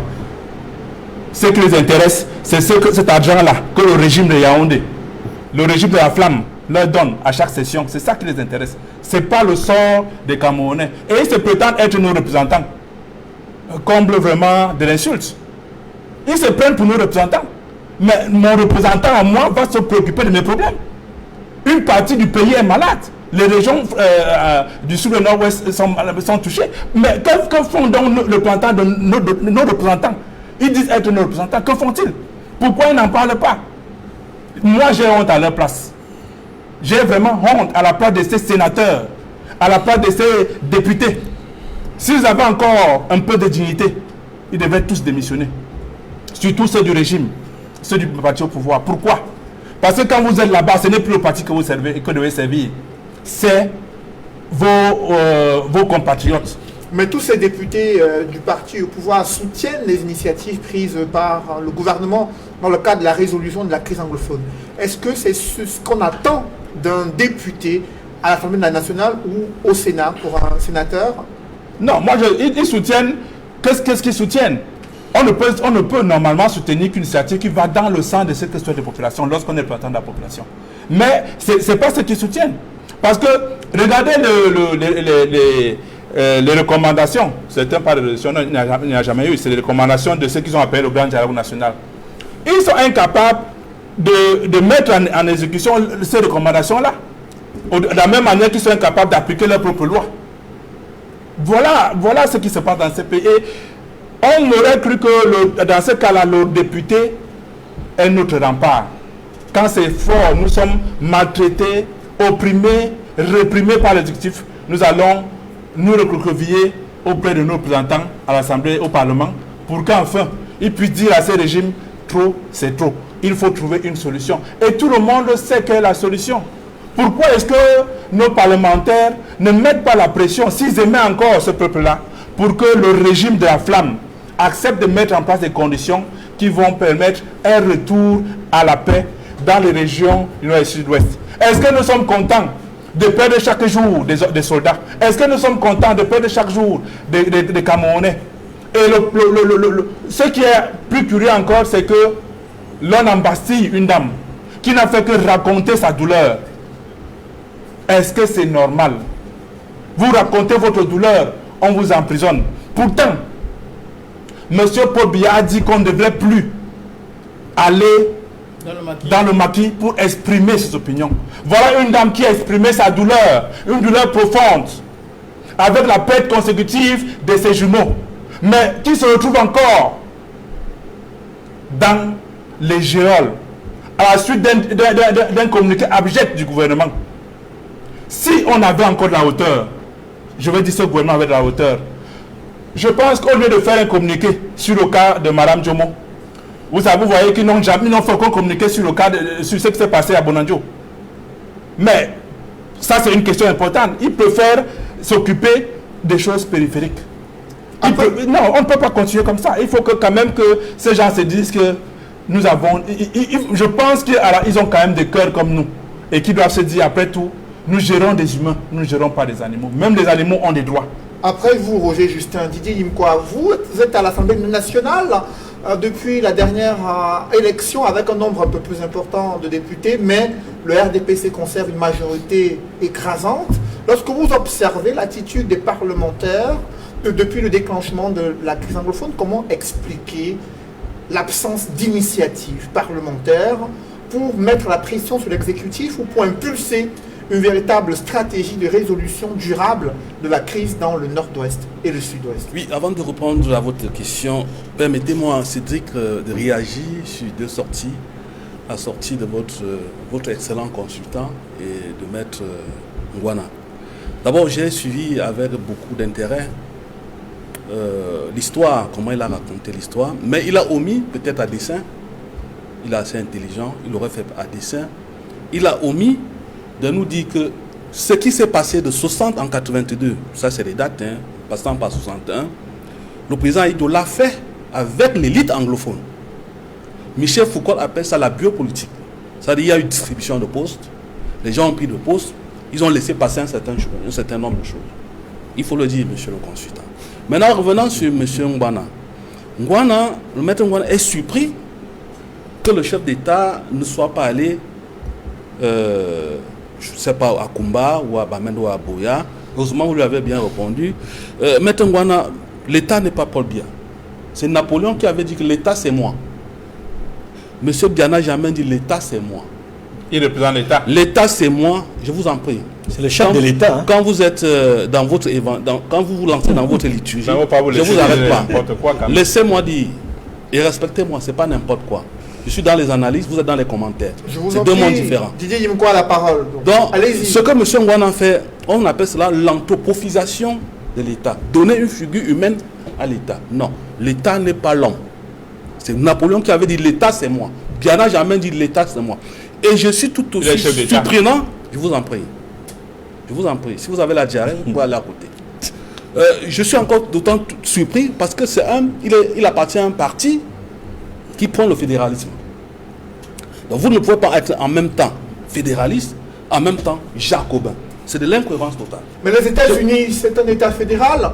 On voit le président américain Donald Trump qui s'est rendu plusieurs fois dans les États où il y a eu des catastrophes naturelles, où il y a eu des attaques contre des concitoyens américains victimes d'une attaque terroriste ou bien des attaques à main armée dans son pays. On voit également en France qu'il y a une référence pour le Cameroun en matière politique où le président français, Emmanuel Macron, est le premier à intervenir lorsque des Français ont été victimes d'une attaque à l'arme blanche dans une église ou dans des magasins à Paris ou dans d'autres villes en région parisienne. Les Camerounais aussi aimeraient voir le chef de l'État être présent lorsqu'il y a des événements qui touchent l'intérêt national. Pour vous, est-ce que le fait de le demander pour les Camerounais, est-ce que cela est mal placé? Non, je n'ai pas dit ça. Je n'ai pas dit ça. Je n'ai pas dit que même ceux dont vous citez en exemple, sont vos exemples, ce ne sont pas mes exemples. Ils ont peut-être le don d'ubiquité. Le président Biya n'a pas un don d'ubiquité d'être partout là où le peuple l'appelle. Mais je pense que dans les années 80, il avait accordé une interview. C'est le don de voler une Je vous en prie, il a la parole. Permettez qu'il aille jusqu'au bout. Il répondant à une interview de Yves Mourouzi, je ne sais pas si c'était Yves Mourouzi, qui lui demandait que Monsieur le Président, vous êtes tout le temps dans les voyages. Il dit, je ne suis pas seul à gérer le Cameroun. J'ai un Premier ministre, j'ai des ministres. Nous sommes dans un processus de la décentralisation. Il faut que les gens apprennent que le chef d'État n'est pas un journaliste de télé qui doit être là tous les jours. Ça fait 24 ans. Il faudrait que... monsieur Maître Ngwana, j'ai au moins le chic de vous respecter quand vous parlez. Je ne vous interromps pas. Cela relève de ma culture politique. Vous l'avez fait aussi une fois. Peut-être chez vous, vous interrompez les gens. Moi, je ne le fais pas. C'est au moins la chance que j'ai eue à marcher à côté de l'un des meilleurs porte-parole du renouveau, le président Issa Chirouma. Il a passé 10 ans, 1 mois. Donc c'est pour vous dire qu'on respecte les avis des uns et des autres. Respectez mon avis. C'est le code de Biya. Vous croyez que c'est en allant, si le président Biya va... C'est vrai qu'il y a un capital symbolique, mais acceptez aussi qu'avant d'être chef d'État, il a une vie privée. Et vous lui avez bien répondu. Donc, revenons donc sur le cas de la gestion de la crise du Nozo, la crise de conflit du Nozo. Moi, je crois que si jusqu'à aujourd'hui, 5, 6 ans, 4 ans déjà que ça dure, la crise est encore là, il faut avoir l'humilité de changer la démarche, de changer le fusil d'épaule. Nous avons cru qu'il est temps aujourd'hui de discuter avec tout le monde. Monsieur Seydi Noufélé, l'ingénierie du crime est universelle dans tout le monde entier. Vous pouvez demander à tous ceux qui travaillent dans les conflits, l'urologie, l'étude des conflits et des guerres, ils vous diront que dans une ingénierie de crime, vous avez les exécuteurs qui ne comprennent rien aux enjeux, du conflit armé. C'est-à-dire ceux qui massacrent, qui tuent, qui décapitent les femmes. C'est des gens qu'on a recrutés comme ça, on les a endoctrinés, on leur donne la drogue, on dit allez tuer, vous avez 50 000, on leur promet monts et merveilles. Ils ne comprennent rien aux enjeux. Vous avez des exécutants. Ils ne sont pas en back-office, mais vous avez les commanditaires directs et indirects. Ces commanditaires indirects, vous pouvez aussi les trouver dans les partis politiques. Vous pouvez aussi les trouver dans les médias. Vous avez des hommes politiques ici qui n'ont jamais, depuis que cette histoire est déclenchée, qui n'ont jamais déclaré, qui n'ont jamais demandé à ces ambassadeurs de déposer des armes. Ils ont plutôt réacheté, comme on dit au quartier, ce conflit. Ça leur a peut-être servi, peut-être ça voulait leur servir de cheval de Troie pour arriver à étudier. Ils ont chaque fois cherché à mettre sur la même balance les bandits, parce que c'est les bandits, les terroristes, et les forces armées de défense et de sécurité, à qui je rends un vivant hommage, qui sont là, pas comme armée d'interposition ou bien d'occupation, qui sont là comme une armée qui doit protéger les intérêts des Camerounais, qui doit permettre aux Camerounais de circuler. Pour maintenant faire le dialogue, moi je suis pour qu'on dialogue avec des influenceurs. Les influenceurs, on les connaît. On les connaît. Moi j'appartiens, j'ai une association qui appartient au réseau national de la mangrove des zones humides. 80% des membres de cette association sont les Camerounais de l'autre côté du Mungo. Qui sont les influenceurs, qui sont tous les jours avec ces populations. Pourquoi? Parce que la guerre... Mais que fait donc le Parlement? Mais maintenant pour le Parlement, oui. Quand il y a une crise qui perdure depuis 4 ans... C'est pour ça, je parle du Parlement. La nation. Vous comprenez? Qu'est-ce qui explique ça? C'est ce que j'ai dit. Je ne suis pas au Parlement. Vous savez, il faut le dire, c'est un fait, le fait est réel. La majorité, l'obésité qui a été facilitée même par le boycott du MRC, parce qu'avant la dernière mandature, le RDPC avait presque 140, aujourd'hui c'est plus de 100. Mais vous êtes un parti politique aussi, non? Voyez-vous, au Parlement. nous disons que si jusqu'à présent, je l'ai dit à l'entame de mon propos, la crise persiste, il faut changer de paradigme. C'est ce que je dis. Vous parlez des députés, les députés qui sont à l'Assemblée ne sont pas différents du comité central du RDPC. Par la discipline du parti, ils ne peuvent qu'agir par rapport au comité central du RDPC. Je le dis, bon, que mes amis du RDPC m'en excusent parce qu'ils ne sont pas présents ici, peut-être pour me prendre en contre-pied, mais c'est les faits sont réels. Et puis moi je vais très loin, je dis, il faut changer de paradigme, il faut discuter avec les influenceurs, il faut discuter avec les princes et l'église, parce que c'est un crime, pardon, aujourd'hui, c'est une crise aujourd'hui qui est politique et qui se passe dans un espace socio-culturel où vous avez des personnalités. Et je regrette, comme l'a si bien dit votre excellent consultant, on ne devrait pas s'attaquer à l'époque aux avocats, qui sont des influenceurs. On ne devait pas s'attaquer à l'époque, par exemple, au syndicat des enseignants, qui sont des influenceurs. Il faut discuter avec tout le monde. Et comme c'est une crise presque nationale, pourquoi pas discuter avec le professeur Kamto, qui à une certaine époque a travaillé sur le conflit Bakassi, à une seule condition, qu'il abandonne cette fumisterie de paysans élus, qu'il puisse aussi s'émanciper de la brigade anti-Sagina, qui aujourd'hui sont aussi des Camerounais, mais qui expriment de leur façon le patriotisme. Il faut savoir pardonner, il faut savoir accepter quelque chose. Et monsieur le secrétaire général adjoint du MRC, peut-être vous ne savez pas qu'il y a une différence entre débat et dialogue. Dans un débat, il doit y avoir un gagnant, mais dans un dialogue, c'est le pays qui gagne. Et il y a un dénominateur commun qui se dégage des interventions ici, Maître Simon Sèche-Kaka, c'est la nécessité de dialogue politique, de négociation entre les différents acteurs engagés dans les crises multiformes au Cameroun. Est-ce que le pays peut s'inspirer de l'exemple qu'on a vu il y a quelques jours en Côte d'Ivoire, où Alassane Dramane Ouattara président réélu avec 94% des suffrages exprimés en sa faveur, a accepté de rencontrer son plus farouche adversaire politique, Henri Konan Bédié, qui avait été désigné quelques semaines plus tôt président d'un conseil national de transition en Côte d'Ivoire. Des principaux adversaires politiques durant le processus électoral qui se rencontrent pour amorcer la détente de l'atmosphère politique en Côte d'Ivoire. Est-ce que le Cameroun devrait s'inspirer d'un tel exemple ivoirien? Je dis qu'avant de répondre à cette question, permettez-moi de vous faire observer que lorsqu'on parle de la gouvernance d'un pays, quel que soit le score réalisé par un président élu, il peut avoir 99%, il ne peut réussir à gouverner que sur la base d'un consensus politique. Je pense que c'est ce que le président Ouattara a compris. Bon, encore faut-il maintenant se demander s'il est vraiment sincère dans cette démarche. Ou cette démarche peut simplement être interprétée comme un stratagème pour stabiliser son pouvoir. Bon, ça c'est également l'avenir nous dira. Mais ce que je tiens à vous faire observer, parce que lorsque vous parlez de cette situation qui doit inspirer le Cameroun, cela rejoint également la préoccupation que vous exprimez sur la posture de nos parlementaires. Vous comprenez? Parce que lorsqu'on parle d'un dialogue, tout à l'heure c'est Didier qui parlait d'un débat, dans tous les cas pour moi c'est de pareil au même. L'essentiel c'est qu'on arrive à un consensus. C'est ça qui est plus important. Je pense que lorsque vous regardez l'histoire politique de notre pays, depuis 1961, vous allez vous rendre compte qu'il y a des choses qui se sont faites à Fumban en 1961, ça a abouti à un consensus. Vous allez vous rendre compte que en 1972, lors du fameux référendum, dont beaucoup de gens remettent en cause l'authenticité, ou bien l'effectivité, la crédibilité, ou bien la sincérité, il y a quand même eu une espèce de consensus qui s'est dégagé. En 1984, lorsque le président Biya décide de passer de la République unie du Cameroun à la République du Cameroun, il a fait passer cela par l'Assemblée nationale. Parce qu'en réalité, le 4 février 1984, c'est une loi qui a transformé la République unie du Cameroun en République du Cameroun. Vous allez vous rendre compte que c'est la seule fois où le Parlement a joué un rôle dans l'histoire politique de notre pays.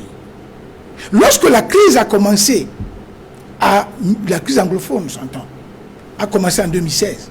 Bon, beaucoup de gens nous ont dit, écoutez, ce n'est pas une crise politique, c'est une crise qu'on avait appelée corporatiste, qui ne concernait que les avocats et les enseignants. Ouais. Mais la suite des événements a donné raison à ceux qui pensaient que cette crise était éminemment politique. Et que pour la régler, il fallait passer par des solutions politiques. Mais je vous dis, Cédric, aucune solution politique ne peut se réaliser dans le contexte actuel si le Parlement reste amorphe. C'est pour ça que j'en viens me poser la question de savoir que est-ce que nos parlementaires, que ce soit les députés, que ce soit les sénateurs, ont déjà même lu la Constitution de notre République. Parce que lorsque vous lisez la Constitution de notre République, notamment la loi numéro 96/06 du 18 janvier 1996, portant révision de la Constitution de 1972, vous allez vous rendre compte que cette Constitution offre beaucoup d'outils, beaucoup d'instruments à nos sénateurs et députés pour jouer un rôle au même titre que le président de la République. Ces gens peuvent prendre des initiatives, ils peuvent passer par des questions orales, ils peuvent passer par des commissions d'enquête, ils peuvent passer par des propositions de loi. Voyez-vous, Cédric, depuis le 1er janvier 1960, il n'y a jamais de proposition de loi au Cameroun.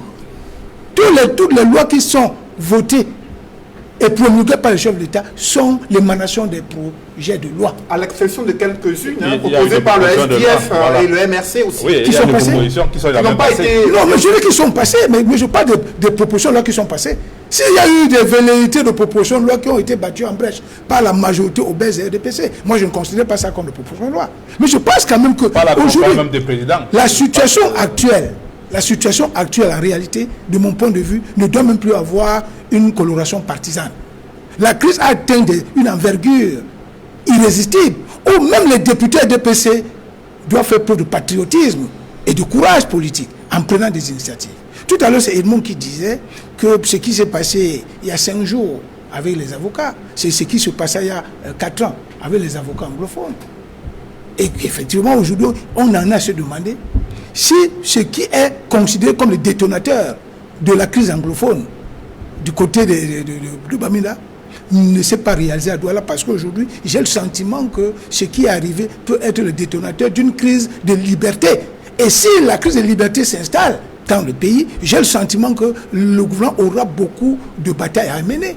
C'est pour ça que moi, je pense, de mon point de vue, qu'au lieu de s'inspirer de ce qui se passe en Côte d'Ivoire, je suis de ceux qui pensent que le Cameroun a suffisamment d'outils pour saisir le taureau par les cornes et trouver des solutions plus indiquées. Ça ne sert à rien de continuer sur la même lancée, parce que depuis le début de la crise, en 2016, on a le sentiment que le gouvernement a opté pour des solutions, sinon cosmétiques, du moins totalement périphériques. On n'a jamais posé les vrais problèmes. Maintenant, lorsque vous parlez du dialogue, on doit encore se demander, il y a eu le grand dialogue national, mais moi je suis de ceux qui pensent que c'était un dialogue pour rien, parce qu'on a tout fait pour éluder les vraies questions.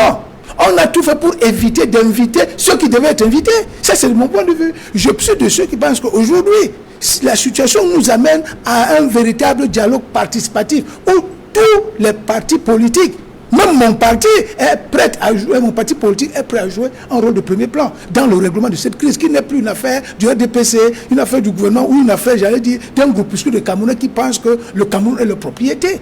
Nous sommes arrivés à une situation où tous les Camerounais doivent être appelés à jouer un grand rôle. Que ce soit les acteurs de la société civile qui comptent, que ce soit les formations politiques sans exclusive, que ce soit ces défenseurs de la thèse de la sécession, ceux qui disent que, écoutez, non, on ne peut plus fonctionner avec le Cameroun. Et sur ce point, je rejoins entièrement Didier Imkwa, qui disait tout à l'heure que lorsqu'il y a une crise comme celle-là, il faut connaître ceux qui sont les concepteurs de la crise, parce qu'il y en a qui sont là considérés comme les philosophes de la crise, donc c'est eux qui conçoivent. Il y en a qui sont des stratèges, il y en a qui sont les exécutants, qui sont les opérationnels. Il faut donc maintenant qu'on essaie de voir tous ces paramètres pour trouver la meilleure solution qui va nous mener vers un véritable dialogue, pas un débat, un véritable dialogue politique exclusif où chaque Camerounais aura, j'allais dire, son mot à dire. C'est pas là que je termine. Après le drame de Kumba, il y a eu cette dame Stéphanie Ndjomo qui est venue raconter son calvaire vécu à Kumba, où elle déclare avoir perdu ses jumelles fuyant les affres de la guerre dans les régions anglophones. Un témoignage qui lui a valu une arrestation, une mise en détention provisoire et des accusations de propagation de fausses nouvelles et défaut de CNI. Ensuite, cette sortie du ministre de la Communication mettant en demeure Equinox Télévision. Edmond Kanga, il y a eu une vive réaction de la part de la direction générale du groupe Equinox.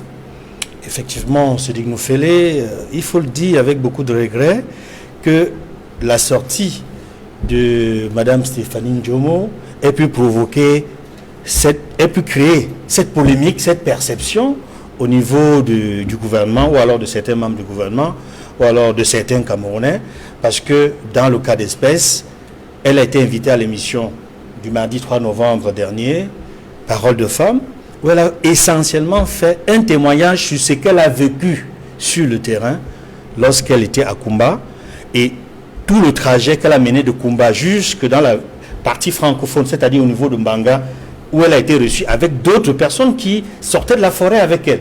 Elle a essentiellement fait un témoignage. Elle n'a ajouté rien de plus. Elle n'a accusé personne. Ça, c'est clair.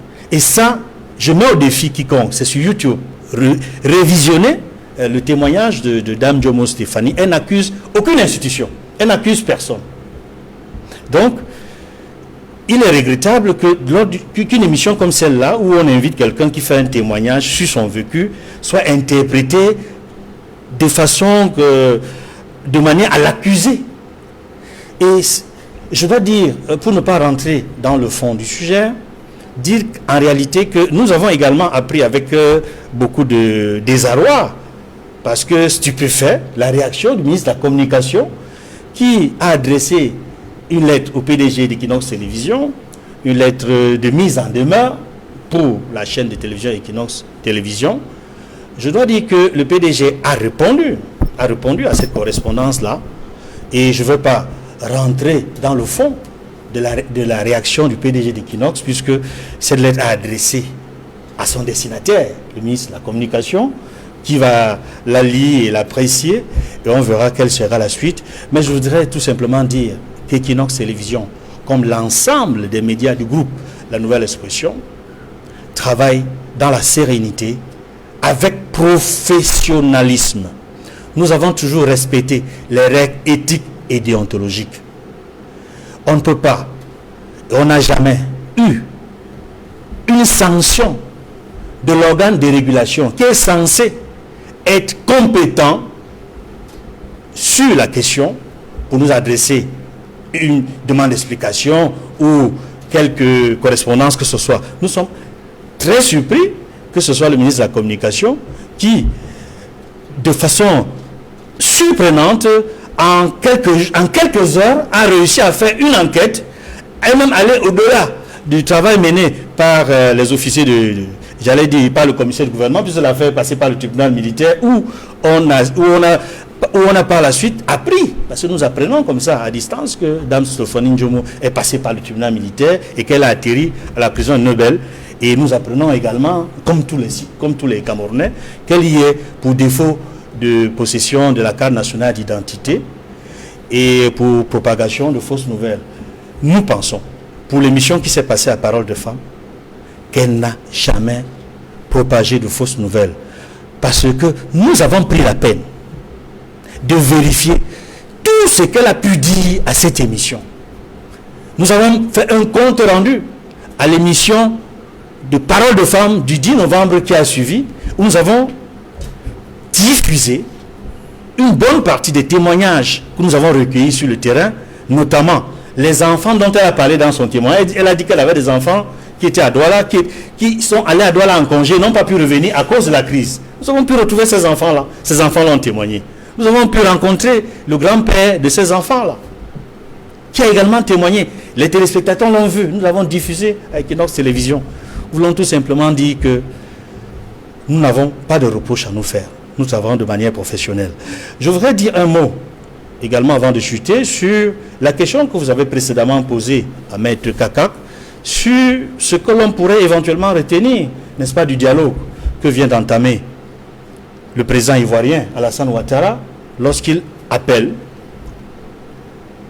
son illustre prédécesseur, parce qu'il faut le dire, Henri Konan Bédié n'est pas seulement le président du PDCI, il a été chef d'État avant lui. Aujourd'hui, s'est retrouvé dans l'opposition. Ils ont même été alliés contre Gbagbo à une certaine époque.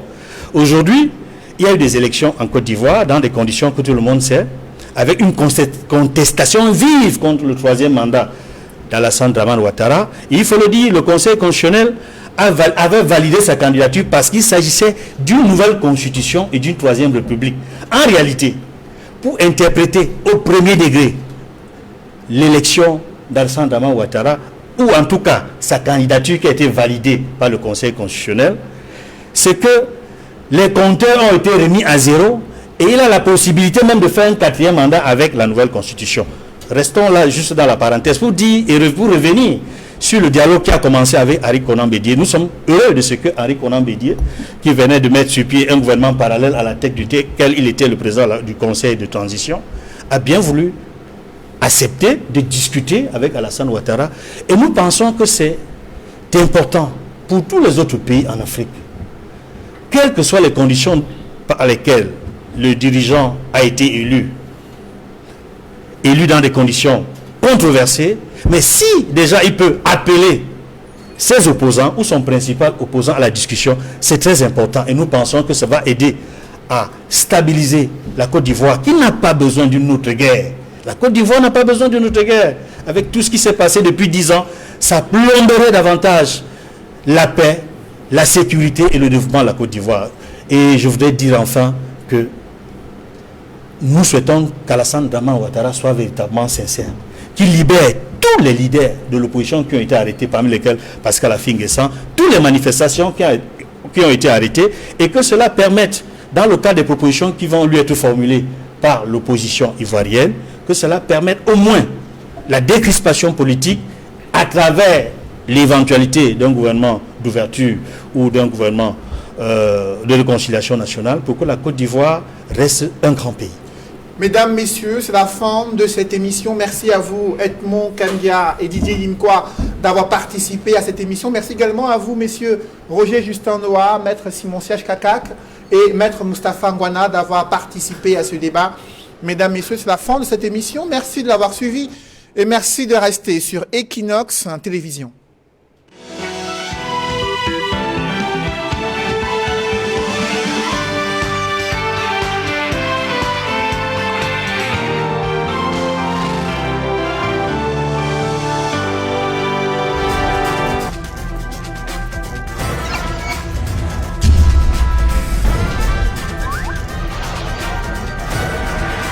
Equinox Télévision, au-delà de l'image, nous rendons compte. Ce dimanche sur Equinox Télévision. Avec Sam Bindé, c'est un expert. Tout le monde le sait, c'est pas nouveau. Les nouvelles sociétés qui ont été agréées, l'agrément n'étant pas rétroactif, tu ne peux pas venir demander de l'argent qui ne t'appartient pas. Donc la CMC a signé des contrats avec plein de